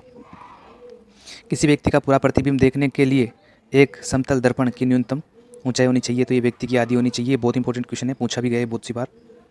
प्रकाश का रंग किस पर निर्भर करता है, तो प्रकाश का रंग तरंग दैर्ध्य पर निर्भर करता है। ये इंपॉर्टेंट क्वेश्चन है, ये भी ध्यान रखना दोस्तों। सारे क्वेश्चन इंपॉर्टेंट है जो मैं करवा रहा हूँ, कहीं ना कहीं पूछे गए हैं अब तक, और ये एनसीईआरटी के बहुत फेमस क्वेश्चन है, तो इस वजह से आप इनको अच्छी तरीके से ध्यान रखना। पृथ्वी से देखने पर आकाश नीला दिखाई देता है, जिसका कारण है तो ये वायुमंडल में सूर्य के प्रकाश में लघुत्तम तरंग दैर्ध्य का प्रकीर्णन, यही कारण है। प्राथमिक रंग लाल, हरा और नीला होता है दोस्तों। प्रकाशीय तंतु ऑप्टिकल फाइबर के सिद्धांत पर कार्य करता है, तो पूर्णांतरिक परावर्तन के सिद्धांत पर कार्य करता है, ये ध्यान रखना। ट्रैफिक सिग्नल में लाल प्रकाश प्रयुक्त होता है, क्योंकि इसका तरंग सर्वाधिक होता है, प्रकीर्णन सबसे कम होता है इसका। निम्नलिखित कथनों पर विचार कीजिए। तो अपन को कौन सा सत्य कथन ढूंढना है दोस्तों? तो प्रकीर्णन के कारण सूर्योदय और सूर्यास्त समय पूर्व लाल दिखाई देता है, ये सही है। प्रकाश का समतल ध्रुवीकरण एक समतल से कंपन उत्पन्न करता है, ये भी सही है। प्रकाश का विवर्तन छिद्र के कोनों के चारों ओर मुड़ता है, ये भी सही है। प्रकाश के विवर्तन की तरंग दैर्ध्य की तुलना में आवृत्ति की बाधा कम होती है, ये भी सही है। तो इसके सभी आंसर सही है। समुद्र का पानी नीला दिखाई देता है, इसका कारण जल के अणुओं द्वारा नीले रंग को छोड़कर अन्य रंगों का अवशोषण कर लिया जाता है।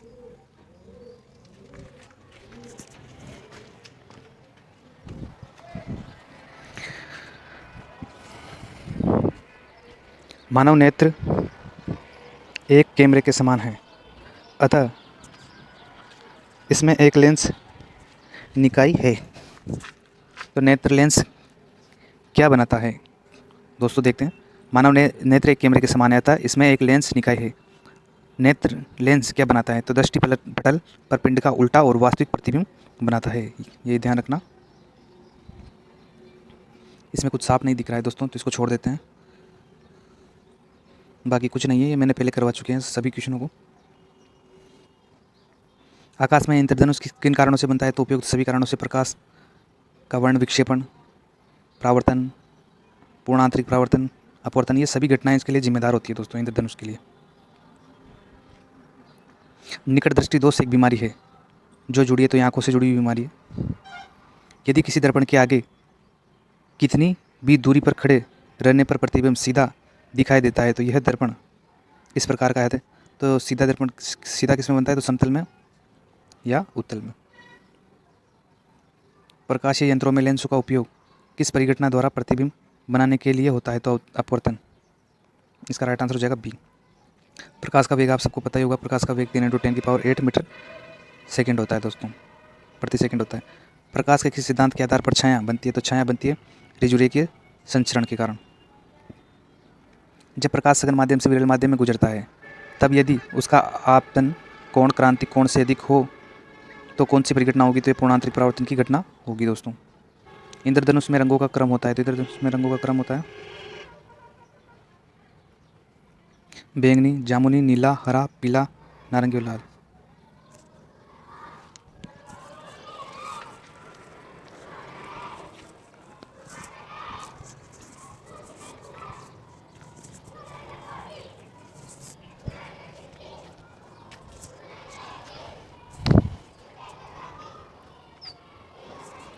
जल से भरे बीकर की तली थोड़ी उठी हुई प्रतीत होती है, तो इसका क्या कारण है, तो अपवर्तन के कारण ऐसा होता है। किसी प्रकाशीय घटना के कारण पानी में भरे बर्तन में डूबी हुई छड़ मुड़ी हुई दिखाई देती है, तो अपवर्तन के कारण। जब एक किरण अपवर्तित होती है और उसके वेग में परिवर्तन होता है, तो इसके संदर्भ में निम्नलिखित में से कौन सा कथन सत्य है, तो इसका कौन सा कथन, विरल से सघन माध्यम में जाने पर वेग घटता है दोस्तों, ये राइट आंसर हो जाएगा।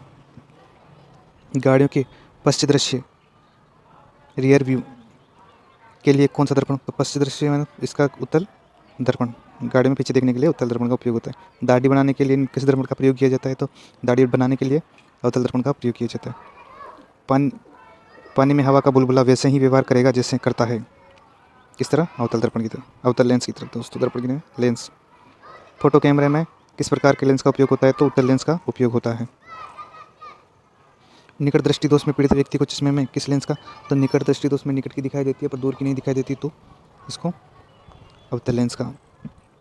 दूर दृष्टि दोष में तो दूरदृष्टि दोस्तों में तो इसका विपरीत हो जाएगा उत्तल, इसका राइट आंसर हो जाएगा। दोस्तों मैं आपको क्वेश्चन जल्दी जल्दी करा रहा हूँ क्योंकि दोस्तों वीडियो बहुत लंबी हो जाएगी,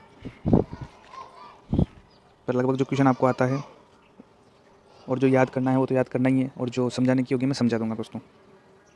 दंत चिकित्सकों द्वारा किस प्रकार के दर्पण का उपयोग दांतों का बड़ा प्रतिबिंब देखने के लिए? तो दंत चिकित्सक हमेशा अवतल दर्पण का प्रयोग करता है। प्रकाश तरंगों के मार्गों में अवरोध आने पर अवरोध के किनारों से प्रकाश तरंगों का संचरण क्या कहलाता है? तो ये विवर्तन कहलाता है, विवर्तन की घटना कहलाती है। एक माध्यम से दूसरे माध्यम में प्रवेश करने पर प्रकाश के गुणों पर क्या प्रभाव पड़ता है? तो इसके गुणों पर प्रभाव पड़ता है आवर्ती अपरिवर्तित रहती है तथा चाल और तरंग दैर्ध्य में परिवर्तन होता है। ये राइट आंसर हो जाएगा। सूर्य का प्रकाश पृथ्वी पर पहुंचता है, तो दोस्तों इनमें से कोई नहीं इसका राइट आंसर हो जाएगा, क्योंकि ये 8 मिनट और लगभग 16 सेकंड में पहुंचता है। यदि एक उत्तल लेंस की फोकस दूरी 50 सेंटीमीटर है तो इसकी शक्ति, तो शक्ति का मात्रक क्या होता है दोस्तों? तो शक्ति का मात्रक तो डायोप्टर होता ही है, और इस शक्ति ज्ञात करनी है तो इसके लिए जो फॉर्मूला होगा 1/f, और जो f का मान हमेशा होता है मीटर में। तो यहाँ सेंटीमीटर में दे रखा है, तो सेंटीमीटर में मीटर में बदलने के लिए क्या करेंगे? इसको 100 का भाग देंगे, तो ये 1/50 × 100, तो ये 100 पर चले जाएगा, और 50 से जब कटेगा 100 तो दो डायोप्टर आ जाएगा, और ये उत्तल लेंस है तो ये प्लस में आएगा इसका मान।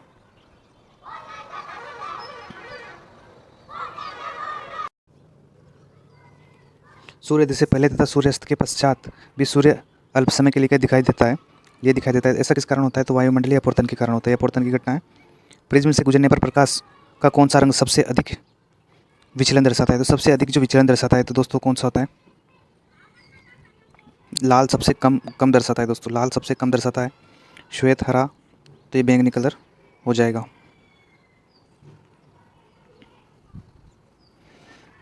किसी तारे का रंग दर्शाता है तो तारे का रंग दर्शाता है उसका ताप। वायुमंडल में प्रकाश के विसरण का क्या कारण है? तो धूल कण इसमें विसरण का कारण होता है दोस्तों। धूप के चश्मे में पावर कितनी होती है? तो 0 डायोप्टर होती है। बहुत इंपॉर्टेंट क्वेश्चन है, स्टार लगा लेना इसको, डायरेक्ट रखने की चीज़ें। सर्वप्रथम किस भौगोलिकविद एवं गणितज्ञ ने बताया कि श्वेत प्रकाश सभी रंगों के प्रकाश से मिलकर बना है? तो ये न्यूटन ने बताया था। सोलर कुकर में किस दर्पण का उपयोग होता है? सोलर कुकर में अवतल दर्पण का। ये बहुत इंपॉर्टेंट क्वेश्चन है, आजकल बहुत चर्चा में बने रहते हैं ये सोलर कुकर, तो इसको आप ध्यान रखना दोस्तों, ये पूछा जा सकता है, मैं इसकी गारंटी ले सकता हूँ, किसी न किसी कंपटीशन में पूछा जाएगा दोस्तों। जल के अंदर पड़ी हुई कोई वस्तु वास्तविक गहराई से ऊपर उठी दिखाई देती है, तो ये अपवर्तन के कारण होता है। ये मैंने पहले भी बता दिया, बहुत सी उदाहरण इसके, तो ये तो सिर्फ उदाहरण है दोस्तों। 1 किलोवाट घंटा का मान कितना होता है? तो ये बहुत इंपॉर्टेंट क्वेश्चन है, इसको 5 स्टार लगा लेना दोस्तों। 3.6 × 10⁶ जूल होता है। ये बहुत इंपॉर्टेंट क्वेश्चन है, किलोवाट घंटा का में कितनी जूल होती है। तो बिजली की खपत का बिल किस में माप का आधारित होती है? तो ये दोस्तों वोल्टेज होता नहीं है, एम्पियर होती नहीं है, ओम में होती नहीं है, तो वाट इसका राइट आंसर हो जाएगा। विद्युत चालकता की यूनिट है, तो विद्युत चालकता की महो क्यूब इनवर्स, महो क्यूब इनवर्स होता है दोस्तों। और प्रतिरोध का कितना क्या होता है? प्रतिरोध का होता है ओम। फ्यूज में प्रयुक्त होने वाले तार की विशेषता होती है, तो फ्यूज में निम्न प्रतिरोध शक्ति तथा निम्न गलनांक वाला तार उपयोग में लिया जाता है। ये इंपॉर्टेंट क्वेश्चन है, बहुत इंपॉर्टेंट क्वेश्चन है। घरेलू विद्युत तारों का संयोजन किस रूप में किया जाता है? तो घरेलू जो विद्युत तार होते हैं उनका समांतर क्रम में किया जाता है दोस्तों। सामान्यतः ट्यूबलाइट में कौन सी गैस होती है? तो आर्गन के साथ मरकरी वाष्प भरी होती है। यदि आर प्रतिरोध का तार पिघलाया जाता है तो उसे उसकी लंबाई के आधे भाग तक पुनः ढाला जाता है, तो तार का नवीन प्रतिरोध क्या होगा? तो नवीन प्रतिरोध होगा R/4। CFL और LED लैंप में क्या अंतर होता है? तो ये इसमें कौन सा कथन ढूंढना है? तो सही कथन ढूंढना है दोस्तों।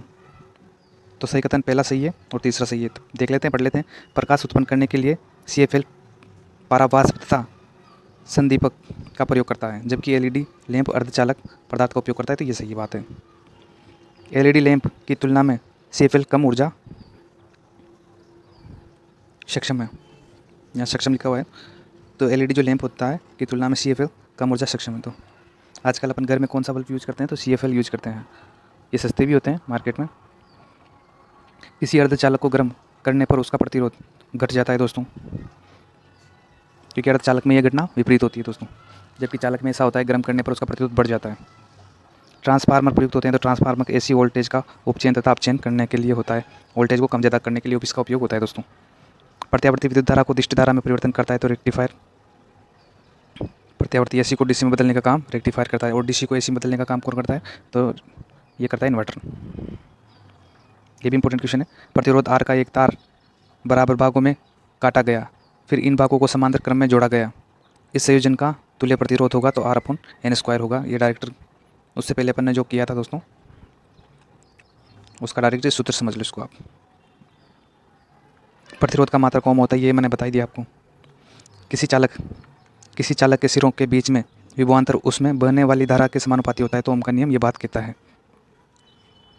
विशिष्ट प्रतिरोध का ऐसे मात्रक ओम मीटर होता है दोस्तों। विशिष्ट प्रतिरोध का, एक शुष्क सेल में कौन सी ऊर्जा पाई जाती है, तो रासायनिक ऊर्जा पाई जाती है शुष्क सेल के अंदर। एक समान शुष्क सेल में विद्युत अपघटन होता है, तो अमोनियम क्लोराइड। विद्युत अपघट्य जो पदार्थ होता है वो अमोनियम क्लोराइड होता है। कार की बैटरी में प्रयुक्त विद्युत अपघट्य होता है सल्फ्यूरिक अम्ल। ये इंपॉर्टेंट क्वेश्चन है सारे, लगभग क्वेश्चन मैं जो भी करवा रहा हूँ दोस्तों सारे इंपॉर्टेंट है, किसी न किसी कंपटीशन में पूछे गए हैं, और इनमें से कोई भी रिपीट हो सकता है। ये कोई गारंटी नहीं है कि मैंने आपको कोई टाइम पास वाले क्वेश्चन करवाए भी नहीं है, आपको खुद भी दिखा हुआ है इसमें। विद्युत फ्यूज में प्रयोग किए जाने वाले मिश्र धातु, तो ये इससे पहले अपन करवा चुके हैं दोस्तों। इसका राइट आंसर हो जाएगा C। निम्न विशिष्ट प्रतिरोध तथा निम्न गलनांक।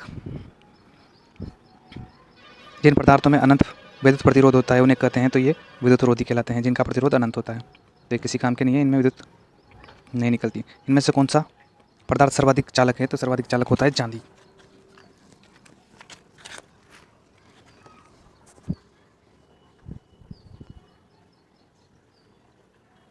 एक चालक की चालकता तथा प्रतिरोध का गुण निर्भर करता है, तो ये उसकी सभी चालकों पर निर्भर करता है दोस्तों। आदर्श वोल्टमीटर का प्रतिरोध कितना होता है, आदर्श वोल्टमीटर का प्रतिरोध होता है दोस्तों अनंत। बहुत इंपॉर्टेंट क्वेश्चन है, ध्यान रखना। आदर्श वोल्टमीटर का जो प्रतिरोध होता है वो अनंत होता है। पुनः भरण सेल किस प्रकार की ऊर्जा संग्रहित करते हैं, तो रासायनिक। विद्युत के सर्वोत्तम सुचालक और कुचालक क्रमशः है, तो सुचालक होती है चांदी और शीशा कुचालक होता है दोस्तों। इस बार निम्न कथनों पर विचार करना है। तो आदर्श वोल्ट का प्रतिरोध अनंत होता है, ये भी थोड़ी देर पहले बताया था इसे मैंने। आदर्श अमीटर का प्रतिरोध शून्य होता है। ये बहुत इंपॉर्टेंट क्वेश्चन है दोस्तों, इसमें बहुत सारे क्वेश्चन आपको देखने को मिलेंगे। और उसके बाद स्पर्शज्या धारा मापी का उपयोग स्थिर धारा के मापन में, तो ये गलत बात है। फैराडे द्वारा विद्युत अपघट्य संबंधित नियम दिया गया है, तो ये सही बात है। तो पहला, दूसरा और चौथा इसका सही आंसर हो जाएगा। यदि घरेलू उपकरणों में प्रतिरोध बढ़ जाए तो इससे क्या होगा दोस्तों, इनकी शक्ति घट जाएगी। यही राइट आंसर है। सामान्य ट्यूबलाइट में कौन सी गैस भरी जाती है, तो आर्गन के साथ मरकरी वाष्प भरी जाती है। अपन ने पहले बात की है दोस्तों इसके बारे में। फ्लोरेसेंट ट्यूब प्रतिदीप्ति बल्ब में कौन सी गैस भरी जाती है, तो मरकरी प्लस नियोन भरी जाती है।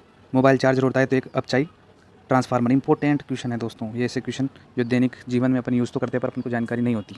तो आजकल ऐसे भी क्वेश्चन पूछे जाते हैं जो दोस्तों आपके आसपास ही सब कुछ होता है पर आपको उसकी नॉलेज नहीं होती। तो ये एक अपचाई ट्रांसफार्मर होता है। निम्न कथनों पर विचार करूँ, तो इसका राइट आंसर दूसरा है। स्थायी चुंबक कोबाल्ट हो सकता है, तो ये हो सकता है। प्रति चुंबकीय पदार्थों का स्थायी चुंबक में आकर्षण होते हैं, तो ये गलत है। तो इसका केवल सही टेस्ला इकाई है, तो चुंबकीय क्षेत्र की टेस्ला इकाई होती है दोस्तों। यदि पदार्थ का चुंबकीय संवेग शून्य है तो पदार्थ है, तो प्रति चुंबकीय पदार्थ कहलाएगा, जबकि चुंबकीय संवेग उसका शून्य है। तो चुंबकत्व की विधि है, तो चुंबकत्व की विधि है चुंबक को पीटना। यदि एक आवेशित कण चुंबकीय क्षेत्र में समानांतर निश्चित वेग से प्रक्षेपित किया जाता है, तो यह करेगा बिना पथ परिवर्तन के लगातार उसी गति में गतिमान। ये इसका राइट आंसर हो जाएगा C। पदार्थ में चुंबकत्व किस कारण होता है, तो इलेक्ट्रॉन्स की वृत्तीय गति के कारण होता है दोस्तों।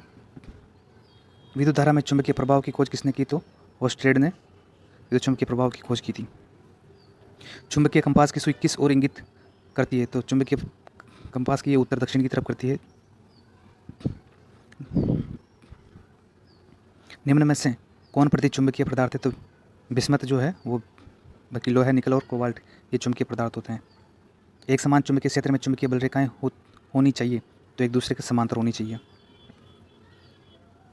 फ्लेमिंग के दाएं हाथ के नियम का उपयोग किसकी दिशा ज्ञात करने के लिए किया जाता है? तो प्रेक्षित धारा की दिशा ज्ञात करने के लिए किया जाता है। स्थायी चुंबक किस पदार्थ से बनाए जाते हैं? तो इस्पात से बनाए जाते हैं, ये ध्यान रखना।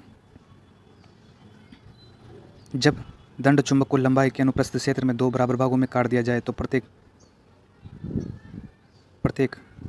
टुकड़े का ध्रुव होगा, तो ध्रुव आधा हो जाएगा दोस्तों। चुंबक की सुई किस दिशा में होती है? तो उत्तर दक्षिण में होती है। क्वेश्चन अपन करा चुके हैं। निम्नलिखित में से कौन सी धातु चुंबक आकर्षित नहीं करती? तो ये भी देखने की बात है। लोहा करती है, निकल करती है, कोबाल्ट करती है, एल्यूमिनियम चुंबक को आकर्षित नहीं करती है। बहुत इंपॉर्टेंट क्वेश्चन है। सभी चुंबक पदार्थ अपना चुंबकीय गुण कम करते हैं जब उन्हें ज़्यादा गर्म होते हैं उनका चुंबकीय गुण कम हो जाता है दोस्तों। चुंबकीय गुणधर्म के आधार पर ऑक्सीजन का संबंध हो किससे है? तो जो ऑक्सीजन होती है दोस्तों, ये होती है अनुचुंबकीय पदार्थ। ऑक्सीजन कौन सा है? अनुचुंबकीय पदार्थ। इनमें से सत्य कथन छांटना है। चुंबकीय बल रेखाएं बंद वक्र बनाती है, ये बात सही है, जबकि विद्युत बल रेखाएं नहीं बनाती। तो ये पहला स्टेटमेंट सही है। विद्युत बल रेखाएं बंद वक्र बनाती है, तो दोस्तों नहीं, ऐसा नहीं है। विद्युत एवं चुंबकीय बल रेखाएं दोनों बंद वक्र नहीं, ऐसा नहीं होता। तो इसका राइट आंसर यही हो जाएगा दोस्तों। इसमें सत्य कथन छांटना है एक चुंबकीय क्षेत्र में, तो इसका राइट आंसर हो जाएगा, इसमें तीसरा राइट आंसर है दोस्तों। यदि आवेशित कण का बाह्य बल लगा है तो वह चुंबकीय बल रेखाओं में गतिमान होगा, ये राइट आंसर है। कथनों पर विचार करना है। सत्य कथन, तो चुंबकीय मोनोपोल्स एक ध्रुवीय नहीं होते, तो ये भी सही बात है। चुंबकीय क्षेत्र में लोहे के दो छड़ें एक दूसरे को आकर्षित करती है, तो ये नहीं होता दोस्तों।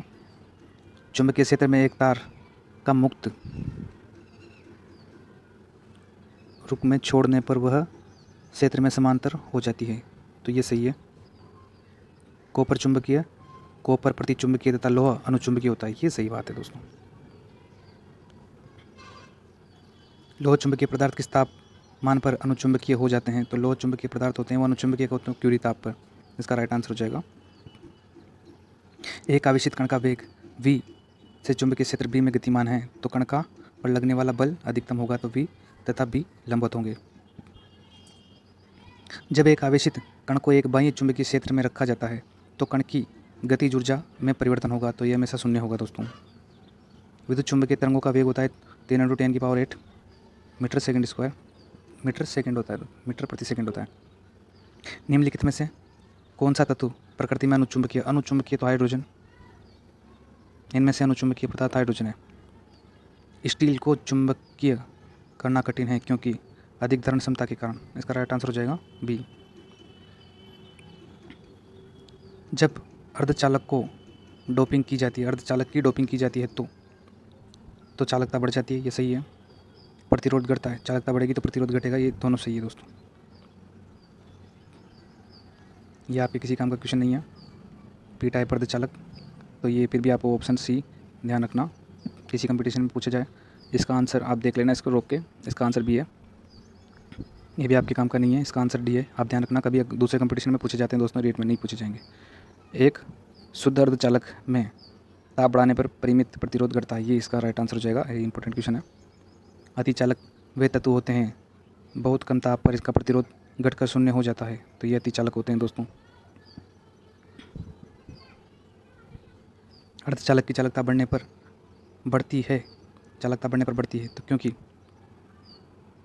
धारावाहकों की संख्या घनत्व बढ़ता है तथा विश्रांत समय घटता है, परंतु विश्रांत समय के प्रभाव का घटना संख्या घनत्व में वृद्धि बहुत कम होता है, ये इसका राइट आंसर हो जाएगा। बहुत बड़ा ऑप्शन है, आप देख लेना इसको एक बार, ये भी आपके क्वेश्चन काम का नहीं है, देख लेना इसको फिर भी। जब अर्धचालक गर्म होता है तो इसका प्रतिरोध, अर्धचालक गर्म होता है तो कम होता है प्रतिरोध इसका। निम्नलिखित में से धातु अर्धचालक की तरह ट्रांजिस्टर में प्रयोग किया जाता है। जर्मेनियम अर्धचालक धातु होती है, बाकी तो चालक होती है। सिलिकॉन और जर्मेनियम दोनों अर्धचालक धातु हैं दोस्तों। तड़ित चालकों को बनाने में लोहे की छड़ों को अपेक्षा तांबे की छड़ों की वरीयता दी जाती है। लोहे की तुलना में तांबा विद्युत का अधिक सुचालक है और वायुमंडलीय परिस्थिति में सरलता से ऑक्सीकृत नहीं होता है, तो इसका राइट आंसर दोनों ही हो जाएंगे। तड़ित बिजली चमकना से वृक्ष में आग भी लग सकती है, क्योंकि इसमें अत्यधिक मात्रा में विद्युत ऊर्जा होती है।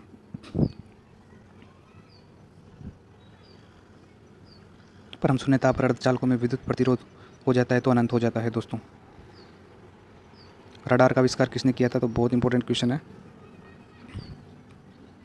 रडार का प्रथम प्रारूप बनाने का श्रेय 2 अमेरिकी वैज्ञानिक टेलर और यंग को जाता है दोस्तों।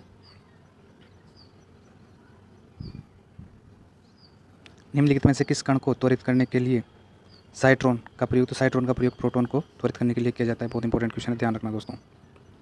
सूर्य में ऊर्जा का निर्माण होता है तो नाभिकीय संलयन द्वारा होता है। तारे में नाभिकीय संलयन होती है। सूर्य भी एक तारा ही है दोस्तों। तारे में अक्षय ऊर्जा के स्रोत है तो हाइड्रोजन और हीलियम में परिवर्तन, हाइड्रोजन का हीलियम में परिवर्तन होता है। कौन सा कथन नाभिकीय विखंडन से संबंधित नहीं है? तो तारों की ऊर्जा का उत्पन्न करना, ये नाभिकीय विखंडन में नहीं होता, ये नाभिकीय संलयन में होता है दोस्तों।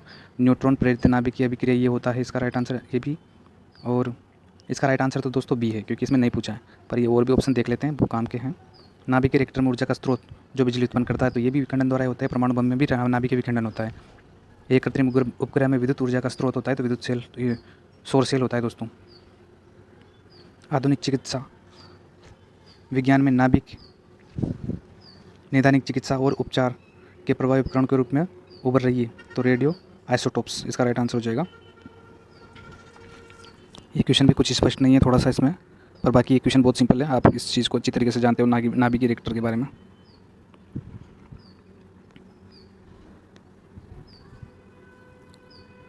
परमाणु रिएक्टर क्या है? तो परमाणु आणविक भट्टी एक परमाणु रिएक्टर होता है दोस्तों। भारत में प्रचुर मात्रा में उपलब्ध नाभिकीय ईंधन है तो थोरियम भारत में प्रचुर मात्रा में उपलब्ध है दोस्तों। एक रेडियोधर्मी तत्व जिसमें भारत में सबसे बड़े भंडार है तो थोरियम का सबसे ज़्यादा भंडार है। ये क्वेश्चन भी आपके किसी काम का नहीं है, फिर भी इसका आंसर ध्यान रखना।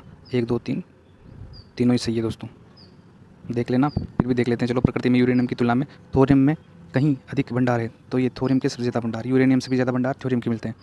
उत्खनन प्राप्त खनिज में मिलने वाली प्रति इकाई द्रव्यमान की तुलना की जाती है तो थोरियम प्रकृति यूरेनियम की तुलना में कहीं अधिक ऊर्जा उत्पन्न करता है, तो थोरियम अधिक ऊर्जा उत्पन्न करने की दक्षता रखता है।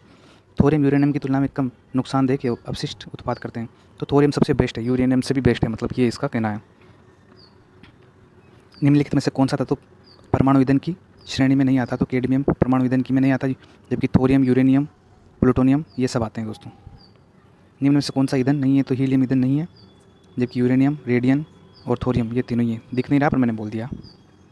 निम्नलिखित में से किसका नाभिकीय ईंधन के रूप में प्रयोग नहीं किया जाता है? तो कैल्शियम का नहीं किया जाता है, बाकी तीनों वही है, यूरेनियम। थोरियम में से कौन अर्धचालक नहीं है? तो अर्धचालक कौन सा नहीं है? पारा, जबकि सिलिकॉन और जर्मेनियम ये अर्धचालक होते हैं दोस्तों। वोल्ट प्रति एम्पियर प्रदर्शित करता है, तो ये किसको प्रदर्शित करता है? तो ये प्रदर्शित करता है ओम को। विद्युत प्रतिरोध का मात्रक, तो विद्युत प्रतिरोध का मात्रक होता है ओम। विद्युत धारा का मात्रक, तो विद्युत धारा का मात्रक होता है एम्पियर। 1 2 और 3 ओम के 3 प्रतिरोधों को श्रेणी क्रम में जोड़ने पर समतुल्य प्रतिरोध, तो दोस्तों श्रेणी क्रम में अपन इनको सीधा जोड़ते हैं, तो 1 2 और 3 को जोड़ेंगे तो कितना जाएगा? 6 आंसर हो जाएगा। विभवांतर का ऐसा ही मात्रक होता है, तो वाट वोल्ट विभवांतर का ऐसा ही मात्रक होता है। विभव का मात्रक भी वोल्ट ही होता है दोस्तों, ये याद रखना, बहुत इंपॉर्टेंट क्वेश्चन है। 100 वाट का 220 वोल्ट के विद्युत बल्ब के तंतु का प्रतिरोध, तो प्रतिरोध अपन को ज्ञात करना है दोस्तों।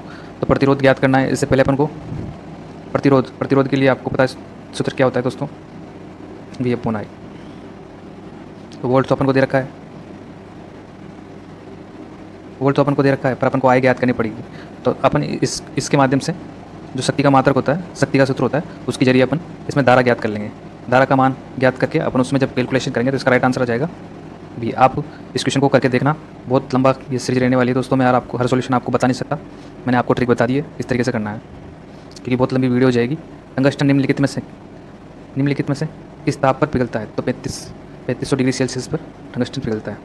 विद्युत शक्ति का मात्रक है, तो विद्युत शक्ति वाट, W वाट में प्रदर्शित करते हैं शक्ति को। तो प्रतिरोध का मात्रक होता है ओम। 12 वोल्ट विभवांतर के दो बिंदुओं के बीच 2 कूलाम आवेश को ले जाने में किया गया कार्य। तो कार्य ज्ञात करना है W। तो कार्य ज्ञात करना है तो 12 × 2 तो 24 आंसर इसका आ जाएगा दोस्तों। ये सूत्र आपको याद होने चाहिए। अगर आपको सूत्र याद नहीं है तो आप सारे सूत्रों को एक साथ अपनी बुक से या कहीं से भी लिख के अच्छी तरीके से याद कर ले दोस्तों, क्योंकि फिजिक्स में बिना सूत्रों के सॉल्यूशन करना संभव नहीं है। सेल के विद्युत वाहक बल का मात्रक होता है, तो सेल का विद्युत वाहक बल का मात्रक भी वोल्ट ही होता है दोस्तों। एक अमीटर के स्केल पर 0 से 2 एम्पियर के बीच 20 विभाग है तो अल्पतमान, तो 20 विभागों में 20 खंडों में बांटना है इसको, तो इसका राइट आंसर हो जाएगा 0.01 एम्पियर। आवेश का एसआई मात्रक, तो आवेश का एसआई मात्रक क्या होता है? तो आवेश कूलाम इसका एसआई मात्रक होता है। जब किसी चालक तार में विद्युत धारा प्रवाहित होती है तो गतिशील कण, जब किसी चालक तार में विद्युत धारा प्रवाहित की जाती है दोस्तों, तो सब इसमें गतिशील कण कौन सा होता है? तो इलेक्ट्रॉन होता है दोस्तों। इलेक्ट्रॉन ही निर्धारित करता है धारा को। निम्नलिखित में से कौन विद्युत का सुचालक है? तो विद्युत का सुचालक होता है सल्फर, प्लास्टिक, आयोडीन और ग्रेफाइट। तो इनमें से ग्रेफाइट राइट आंसर हो जाएगा। बहुत इंपॉर्टेंट ये सीरीज है दोस्तों। विद्युत धारा से संबंधित मैं सारे क्वेश्चन इसमें लेके आने की कोशिश कर रहा हूँ, आपको लगभग सारे क्वेश्चन करवाऊंगा, तो आपके सारा टॉपिक क्लियर हो जाएगा दोस्तों। तो उम्मीद है बेहतर तरीके से मैं आपको समझा पाऊँ। तो आप वीडियो को पूरा देखा करो दोस्तों, और लाइक बिना कहीं कर दिया करो, और सब्सक्राइब करना आपका फर्ज़ है। जिस तरीके से मैं मेहनत करके आपके लिए वीडियो बना रहा हूँ, तो उसी प्रकार आप भी चैनल को सब्सक्राइब कर दिया करो और दोस्तों को भी भेजा करो दोस्तों, क्योंकि अगर आपका सहयोग रहा तो मैं आपके लिए ऐसी सीरीज़ लेके आता रहूँगा और वीडियो लाता रहूँगा। तो दोस्तों आपको भी मुझे सपोर्ट करना पड़ेगा, तभी ये संभव हो पाएगा दोस्तों। विभवांतर का मात्रक होता है, ये क्वेश्चन पहले भी आ चुका था। तो विभवांतर का मात्रक होता है वोल्ट। विद्युत बल्ब का तंतु किस धातु का बना होता है? तो विद्युत बल्ब का जो तंतु होता है वो टंगस्टन का बना होता है। 10 ओम और 20 ओम के दो प्रतिरोधों को श्रेणी क्रम है। फिर श्रेणी क्रम की बात हो रही है, तो श्रेणी क्रम की बात हो रही है तो 10 + 20 तो 30 ओम राइट आंसर हो जाएगा। किसी बल्ब में 220 वोल्ट पर 2 एम्पियर की धारा प्रवाहित की जाती है, तो फिलामेंट का प्रतिरोध, तो आर का मान V/I। तो V कितना दे रखा है? 220 और 2 का भाग देंगे तो इसका राइट आंसर कितना हो जाएगा? 110 ओम राइट आंसर हो जाएगा। बैटरी में किस प्रकार की धारा प्रवाहित होती है? तो बैटरी में DC धारा प्रवाहित होती है। अमीटर को विद्युत परिपथ में जोड़ा जाता है, तो अमीटर को किस में जोड़ा जाता है? तो अमीटर को जोड़ा जाता है श्रेणी क्रम में। और वोल्टमीटर को विद्युत परिपथ में कैसे जोड़ा जाता है? तो इसको समांतर क्रम में जोड़ा जाता है। दो इंपॉर्टेंट क्वेश्चन है, बहुत इंपॉर्टेंट, आप इनको अच्छी तरीके से याद रखना दोस्तों। विभवांतर मापने वाला यंत्र को कहा जाता है, तो विभवांतर वोल्टमीटर की सहायता से मापा जाता है। ये भी इंपॉर्टेंट क्वेश्चन है। 1 वोल्ट बराबर होता है तो V बराबर W/कूलाम। तो ये W कार्य का मात्रक क्या होता है? जूल, और कूलाम आवेश का मात्रक क्या होता है? कूलाम। तो जूल 1 वोल्ट बराबर क्या हो जाएगा? जूल प्रति कूलाम। किलोवाट घंटा मात्रक है, तो ये किसका मात्रक है? विद्युत ऊर्जा का। इंपॉर्टेंट है, स्टार लगा देना। विद्युत हीटर में कुंडली में किसका प्रयोग किया जाता है? तो विद्युत हीटर के अंदर, कुंडली के अंदर नाइक्रोम धातु का प्रयोग किया जाता है। विद्युत चुंबक बनाए जाते हैं, तो विद्युत चुंबक बनाए जाते हैं नरम लोहे के। विद्युत धारा उत्पन्न करने की युक्ति है, तो विद्युत धारा किससे उत्पन्न की जाती है? जनरेटर से। 1 हॉर्स पावर यानी कि अश्व शक्ति बराबर होती है, तो किसके बराबर होती है? 746 वाट के बराबर होती है। निम्न में से कौन सा संबंध सत्य है? तो सत्य ढूंढना है, तो दोस्तों सत्य ये हो जाएगा P = IR, ओम का नियम। निम्न में से कौन सा पथ विद्युत परिपथ में विद्युत शक्ति को निरूपित करता है? तो किसको? विद्युत शक्ति को। तो विद्युत शक्ति को निरूपित करता है, इसका राइट आंसर हो जाएगा ये I² R। स्थिर विद्युत में आवेश, तो स्थिर विद्युत में आवेश होता है विरामावस्था में। धारा में आवेश रहते हैं, तो धारा में आवेश रहते हैं गति की अवस्था में। ऊर्जा का एसआई मात्रक होता है जूल, तो इसका राइट आंसर हो जाएगा जूल। 1 किलोवाट घंटा का व्यवहारिक मात्रक क्या है? तो 1 किलोवाट घंटा का व्यवहारिक मात्रक हो जाएगा यूनिट। 1 जूल मान होता है, तो 1 जूल किसके बराबर होता है दोस्तों? इसका राइट आंसर हो जाएगा 0.24 कैलोरी। अब आप मुझे बताना दोस्तों कि 1 कैलोरी का मान कितने जूल के बराबर होता है, ये आप मुझे कमेंट करके ज़रूर बताना। शुष्क सेल में ऋण इलेक्ट्रोड किस धातु का होता है? तो ये जस्ता का होता है दोस्तों। शुष्क सेल में धन इलेक्ट्रॉन किस धातु का होता है? तो ये किसका होता है? कार्बन का।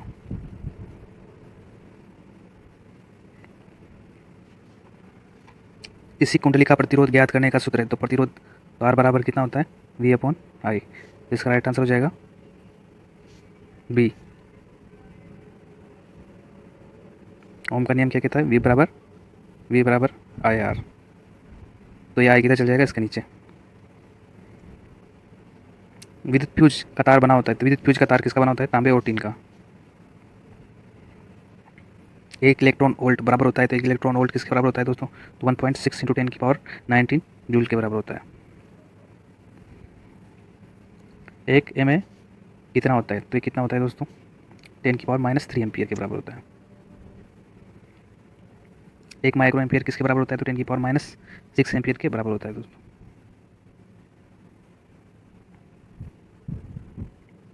चालक में इलेक्ट्रॉन तभी गमन करता है जब चालक के अनुदिश विद्युत दाब में अंतर हो। इसका राइट आंसर हो जाएगा बी। चालक में इलेक्ट्रॉन तभी गमन करता है जब चालक के अनुदिश विद्युत दाब में अंतर हो। इसका राइट आंसर बी हो जाएगा दोस्तों। अगर Q आवेश विभवांतर V से प्रभावित हो तो कार्य का मैंने बताया था V बराबर W/Q।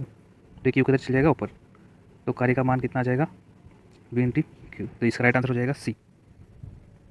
सेल के बाहरी परिपथ में जिस प्लेट से धारा भेजी जाती है उससे सेल को कहते हैं तो धनध्रुव। उसको क्या बोलते हैं? धनध्रुव। किसी चालक का प्रतिरोध निर्भर करता है। तो किसी चालक का प्रतिरोध निर्भर करता है उसकी लंबाई पर, अनुप्रस्थ काट पर और प्रकृति पर, तीनों पर। इसका राइट आंसर हो जाएगा डी। किसी स्थायी विद्युत धारा द्वारा समय t में उत्पन्न ऊष्मा की मात्रा यदि ऊष्मा h हो तो इसका राइट आंसर हो जाएगा h बराबर VI/T।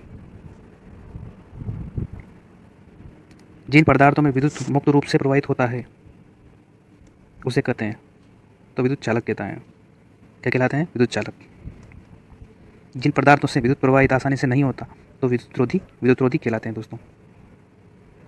विद्युत प्रवाह की दिशा मानी जाती है। तो विद्युत प्रवाह की दिशा मानी जाती है धन टर्मिनल से ऋण टर्मिनल की तरफ। इसका राइट आंसर हो जाएगा बी। एकांक समय में विद्युत आवेश के परिमाण के प्रवाह को क्या कहा जाता है? तो इसको क्या बोलते हैं? एकांक समय विद्युत आवेश के परिमाण को, प्रवाह को विद्युत धारा बोलते हैं दोस्तों। किसी तार में विद्युत धारा प्रवाहित होती है तो तार के प्रत्येक बिंदु में कितना इलेक्ट्रॉन अपवाहित होते हैं? तो ये इसका राइट आंसर हो जाएगा 6 × 10⁻18। किसी विद्युत लैंप के तंतु में 0.4 एम्पियर धारा प्रवाहित हो रही है। अगर लैंप 3 घंटे तक प्रकाश देता है तो प्रवाहित आवेश होगा। तो अपन को क्या ज्ञात करना है? आवेश। तो इसका राइट आंसर हो जाएगा दोस्तों 4320। अपन को धारा दे रखी है तो धारा आई का मान इन्होंने दे रखा है और प्रवाहित आवेश Q का मान ये ज्ञात करा रहे हैं दोस्तों। और लैंप कितने घंटे चलता है? 3 घंटे। तो जब आप इसकी कैलकुलेशन को करोगे तो ये आराम से निकल जाएगा।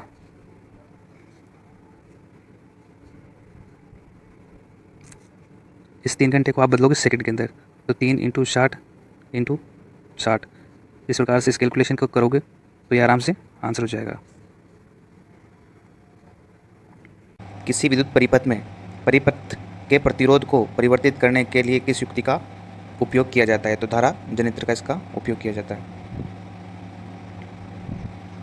कोई विद्युत बल्ब 220 वोल्ट के जनित्र से संयोजित है।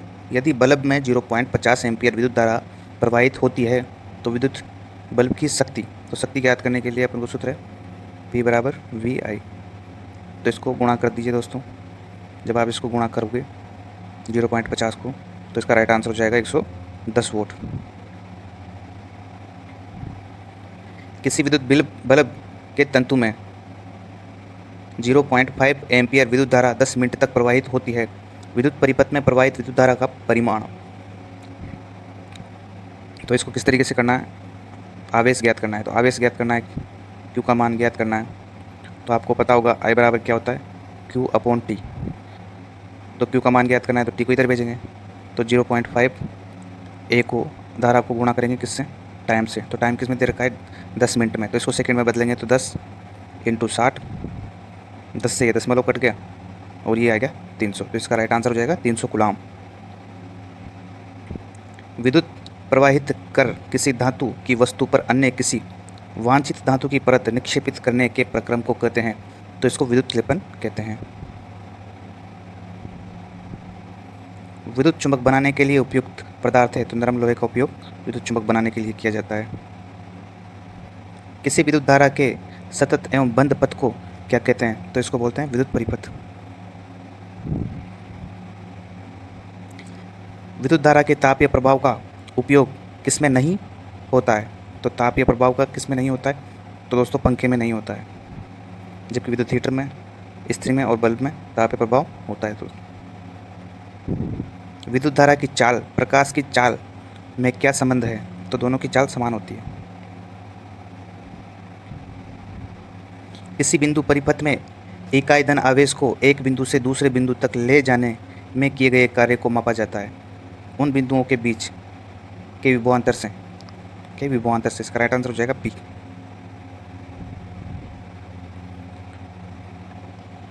वह विद्युत धारा जो तार की प्रति मीटर लंबाई के लिए 2 × 10⁻⁻7 न्यूटन बल उत्पन्न करती है, तो वह धारा हो जाएगी 1 एम्पियर। इसका राइट आंसर हो जाएगा 1 एम्पियर।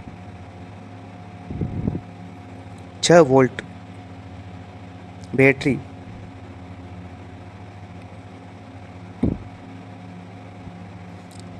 बैटरी से गुजरने वाले 1 कूलाम आवेश को कितनी ऊर्जा दी जा सकती है, तो इसको 6 जूल दी जा सकती है। दोस्तों गुणा कर लेना। इलेक्ट्रॉन पर आवेश होता है तो 1.6 × 10⁻⁻19 कूलाम।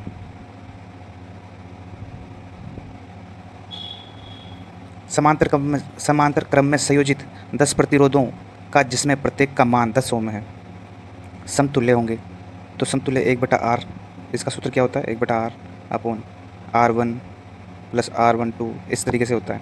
तो इसने कहा प्रत्येक का मान 10 है, तो नीचे 10 बार आएंगे, तो नीचे कॉमन 10 ले लिया और ऊपर 1 जुड़ के कितना हो जाएगा 10, तो इससे कट जाएगा, एक आंसर आ जाएगा, तो इसका राइट आंसर हो जाएगा 1 ओम। समांतर क्रम में और श्रेणी क्रम में अलग होता है सिस्टम। अगर बैटरी से केवल प्रतिरोध के एक समूह ही संयोजित है तो स्रोत की ऊर्जा निरंतर पूर्ण रूप से किस ऊर्जा में परिवर्तित हो जाती है, तो ये तापीय ऊर्जा में परिवर्तित हो जाती है। धातुओं तथा मिश्र धातुओं की प्रतिरोधकता बहुत कम होती है, जिसका परिसर होता है तो 10⁸ ओम मीटर से 10⁻⁻6 ओम मीटर होता है। अर्धचालक का ताप बढ़ने पर उसका प्रतिरोध घट जाता है, जबकि धातुओं में ताप बढ़ने पर उसका प्रतिरोध बढ़ जाता है। याद रखना, अर्धचालकों में घट जाता है। यदि चांदी के तार का ताप बढ़ाया जाए तो उसका प्रतिरोध, तो चांदी क्या है धातु, तो जब मैंने क्या बोला था अभी कि धातुओं का ताप बढ़ाया जाता है तो उसका प्रतिरोध क्या होता है, बढ़ जाता है।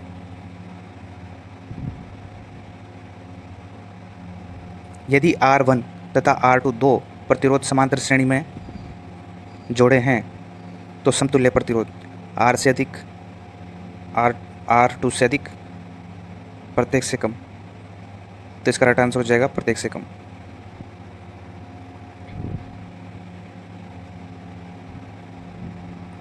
अब इस श्रेणी क्रम वाला आ गया।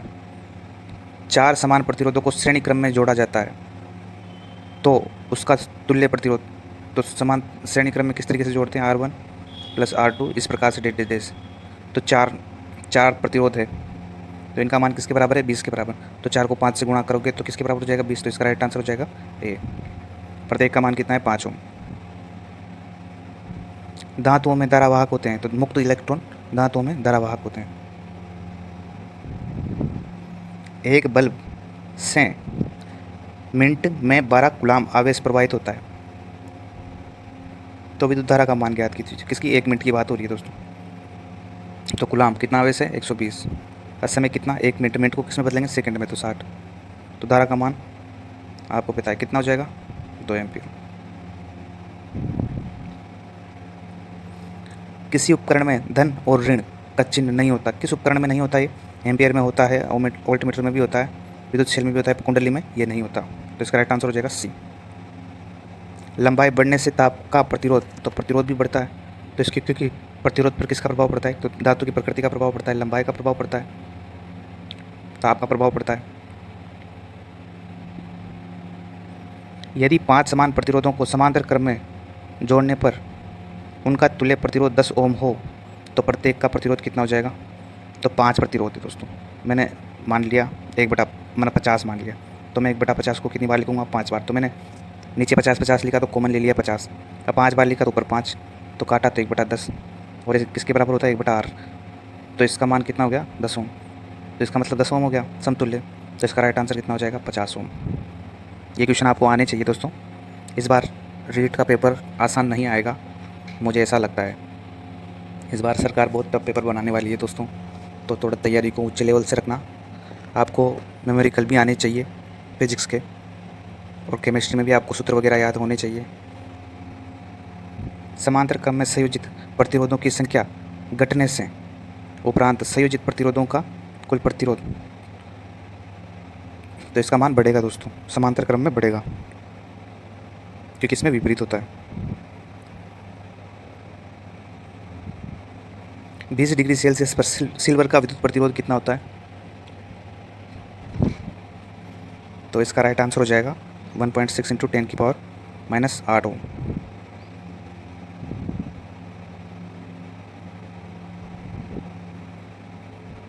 परिपथ में कितने अनुपात का फ्यूज उपयोग किया जाता है जबकि 220 वोल्ट पर 1 किलोवाट विद्युत उपयुक्त होती है? तो कितने एम्पियर का? अब इसमें आप 1 किलोवाट मतलब 1000 वाट, 220 वाट का भाग दे के देख लो, तो ये 4.2 के आसपास समथिंग आएगा। तो अपन को हमेशा फ्यूज थोड़ा ज़्यादा ही लेना पड़ता है। तो इसका राइट आंसर कितना हो जाएगा? 5 एम्पियर। इसका राइट आंसर हो जाएगा 5 एम्पियर।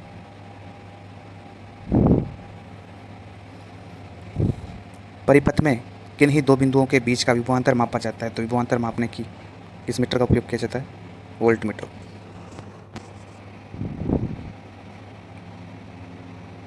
निम्न में से किसका अर्थ जल होता है? तो जल किसका अर्थ होता है? हाइड्रो। हाइड्रो का अर्थ जल होता है दोस्तों।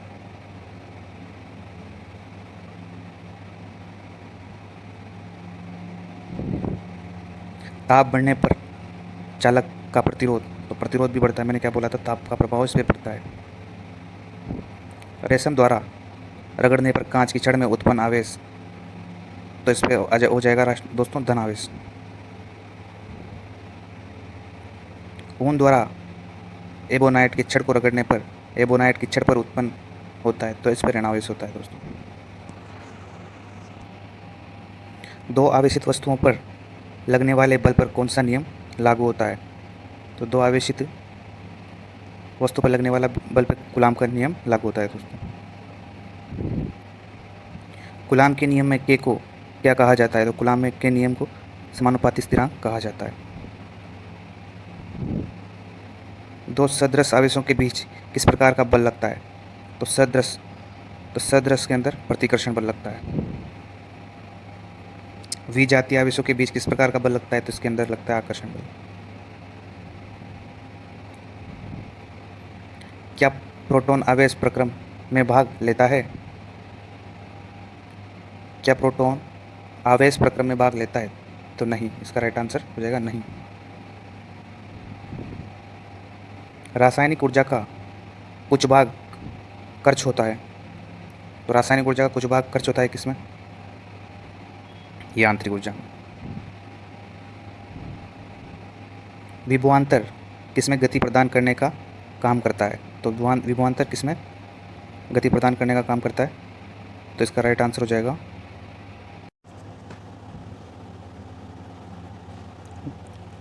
विभवांतर किसमें गति प्रदान करने का काम करते हैं? तो विभवांतर इलेक्ट्रॉन में गति प्रदान करने का काम करते हैं।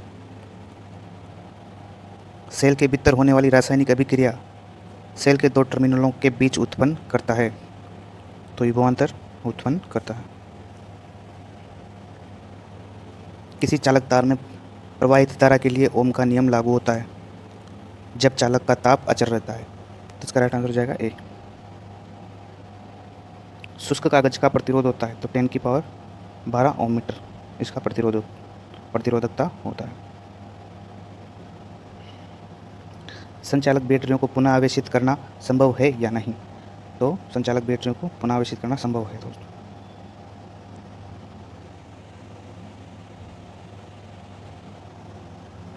जब 1 एम्पीयर धारा 1 वोल्ट विभवांतर पर प्रवाहित होती है, जो उपयुक्त ऊर्जा क्या है? तो उपयुक्त ऊर्जा 1 वाट हो जाएगी दोस्तों।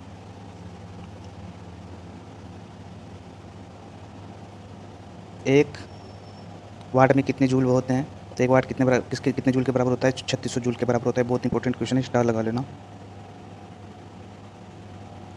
दोस्तों। ये तो 102 तक के मैंने क्वेश्चन आपको करा दिए हैं। वीडियो बहुत लंबा हो जाएगा, इस वजह से मैं दूसरी वीडियो में बचे हुए क्वेश्चन भी आपको करवा दूंगा दोस्तों। अगर आपने इससे पहले वाली वीडियो नहीं देखी है तो उसको भी आप देख लेना।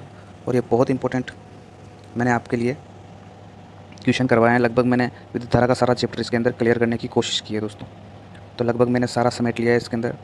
तो मैं कोशिश करूँगा आपको जो बचे हुए क्वेश्चन हैं तो उनको भी मैं करवा सकूँ। पर दोस्तों जो इम्पोर्टेंट क्वेश्चन थे अब तक मैं आपको करवा चुका हूँ लगभग। तो दोस्तों आप वीडियो को पूरा देखा करो और धन्यवाद दोस्तों। किसी परमाणु ईंधन के रूप में प्रयोग नहीं किया जाता तो लेड का नहीं किया जाता है दोस्तों। न्यूक्लियर बम बनाने के लिए निम्न में से किसका उपयोग किया जाता है? तो यूरेनियम का उपयोग किया जाता है। ये ध्यान रखना, बहुत इंपॉर्टेंट क्वेश्चन है। निम्नलिखित में से कौन सा यूरेनियम समस्थानिक परमाणु ऊर्जा संयंत्र में ऊर्जा उत्पन्न करने के लिए किया जाता है? यूरेनियम 235 का उपयोग किया जाता है। विद्युत उत्पन्न करने के लिए किस धातु का प्रयोग किया जाता है? तो यूरेनियम का किया जाता है। नाभिकीय संयंत्र, ये इंपॉर्टेंट क्वेश्चन है, बहुत इंपॉर्टेंट क्वेश्चन है। नाभिकीय संयंत्र में ग्रेफाइट का उपयोग किया जाता है तो विमंदक के रूप में किया जाता है दोस्तों। इसका राइट आंसर सी हो जाएगा। सूचियों को मिलाना है, ये पूछे तो नहीं गए पर पूछे जा सकते हैं दोस्तों, तो ये ध्यान रखना आपको। कल्पकम ये नाभिकीय संयंत्र है, परमाणु संयंत्र, ये कहाँ पे है? तो ये है तमिलनाडु के अंदर। नारोर, तो नारोर ये उत्तर प्रदेश के अंदर है परमाणु संयंत्र। और काकरापार गुजरात के अंदर है। ट्राम्बे महाराष्ट्र के अंदर है। नाभिकीय रिएक्टर में निम्नलिखित में से किसे मंदक के रूप में प्रयोग किया जाता है? तो बारी पानी को मंदक के रूप में प्रयोग किया जाता है। एक ब्रीडर रिएक्टर वह है जो विखंडन होने वाले पदार्थों को उससे अधिक उत्पन्न करता है। पोखरण नाभिकीय परीक्षण 1974 का आधिकारिक कोड क्या था? तो ये 1974 में हुआ था पोखरण का, तो उसका स्माइली बुद्धा नाम था। ये भी इंपॉर्टेंट क्वेश्चन है, आप ध्यान रखना दोस्तों। पोखरण परीक्षण तो कब किया गया? तो 11 मई 1998 में किया गया। पोखरण कहाँ है? तो पोखरण राजस्थान में है दोस्तों। नाभिकीय रिएक्टर और परमाणु बम में क्या अंतर है? तो ये अंतर बताना है। नाभिकीय रिएक्टर में श्रृंखला अभिक्रिया नियंत्रित होती है। अगर नाभिकीय रिएक्टर के अंदर भी ये श्रृंखला अभिक्रिया नियंत्रित नहीं होगी तो वो भी फूट जाएगा दोस्तों, बम की तरह, परमाणु बम की तरह। तो ये इसमें अंतर होता है दोस्तों। बाकी परमाणु का उपयोग उसमें भी किया जाता है और उसमें भी किया जाता है, दोनों में ही किया जाता है, बस श्रृंखला अभिक्रिया का ही फर्क है। एक रेडियो एक्टिव पदार्थ की अर्ध आयु 4 महीने है तो इस पदार्थ के 3/4 भाग का क्षय होने में समय कितना लगेगा? तो ये 8 महीने का टाइम लगेगा। ये दोस्तों आपके काम का नहीं है, इतने क्वेश्चन पूछे भी नहीं गए कभी। हाइड्रोजन बम विकसित किया, तो हाइड्रोजन बम की खोज किसने की थी? तो टेलर ने की थी, एडवर्ड टेलर द्वारा। परिवर्तन दूरबीन का आविष्कार किसने किया था? आविष्कार किसने किया था? तो परावर्तक दूरबीन का आविष्कार किया था आइजैक न्यूटन ने। हिल्स बोसोन को क्या संज्ञा दी गई?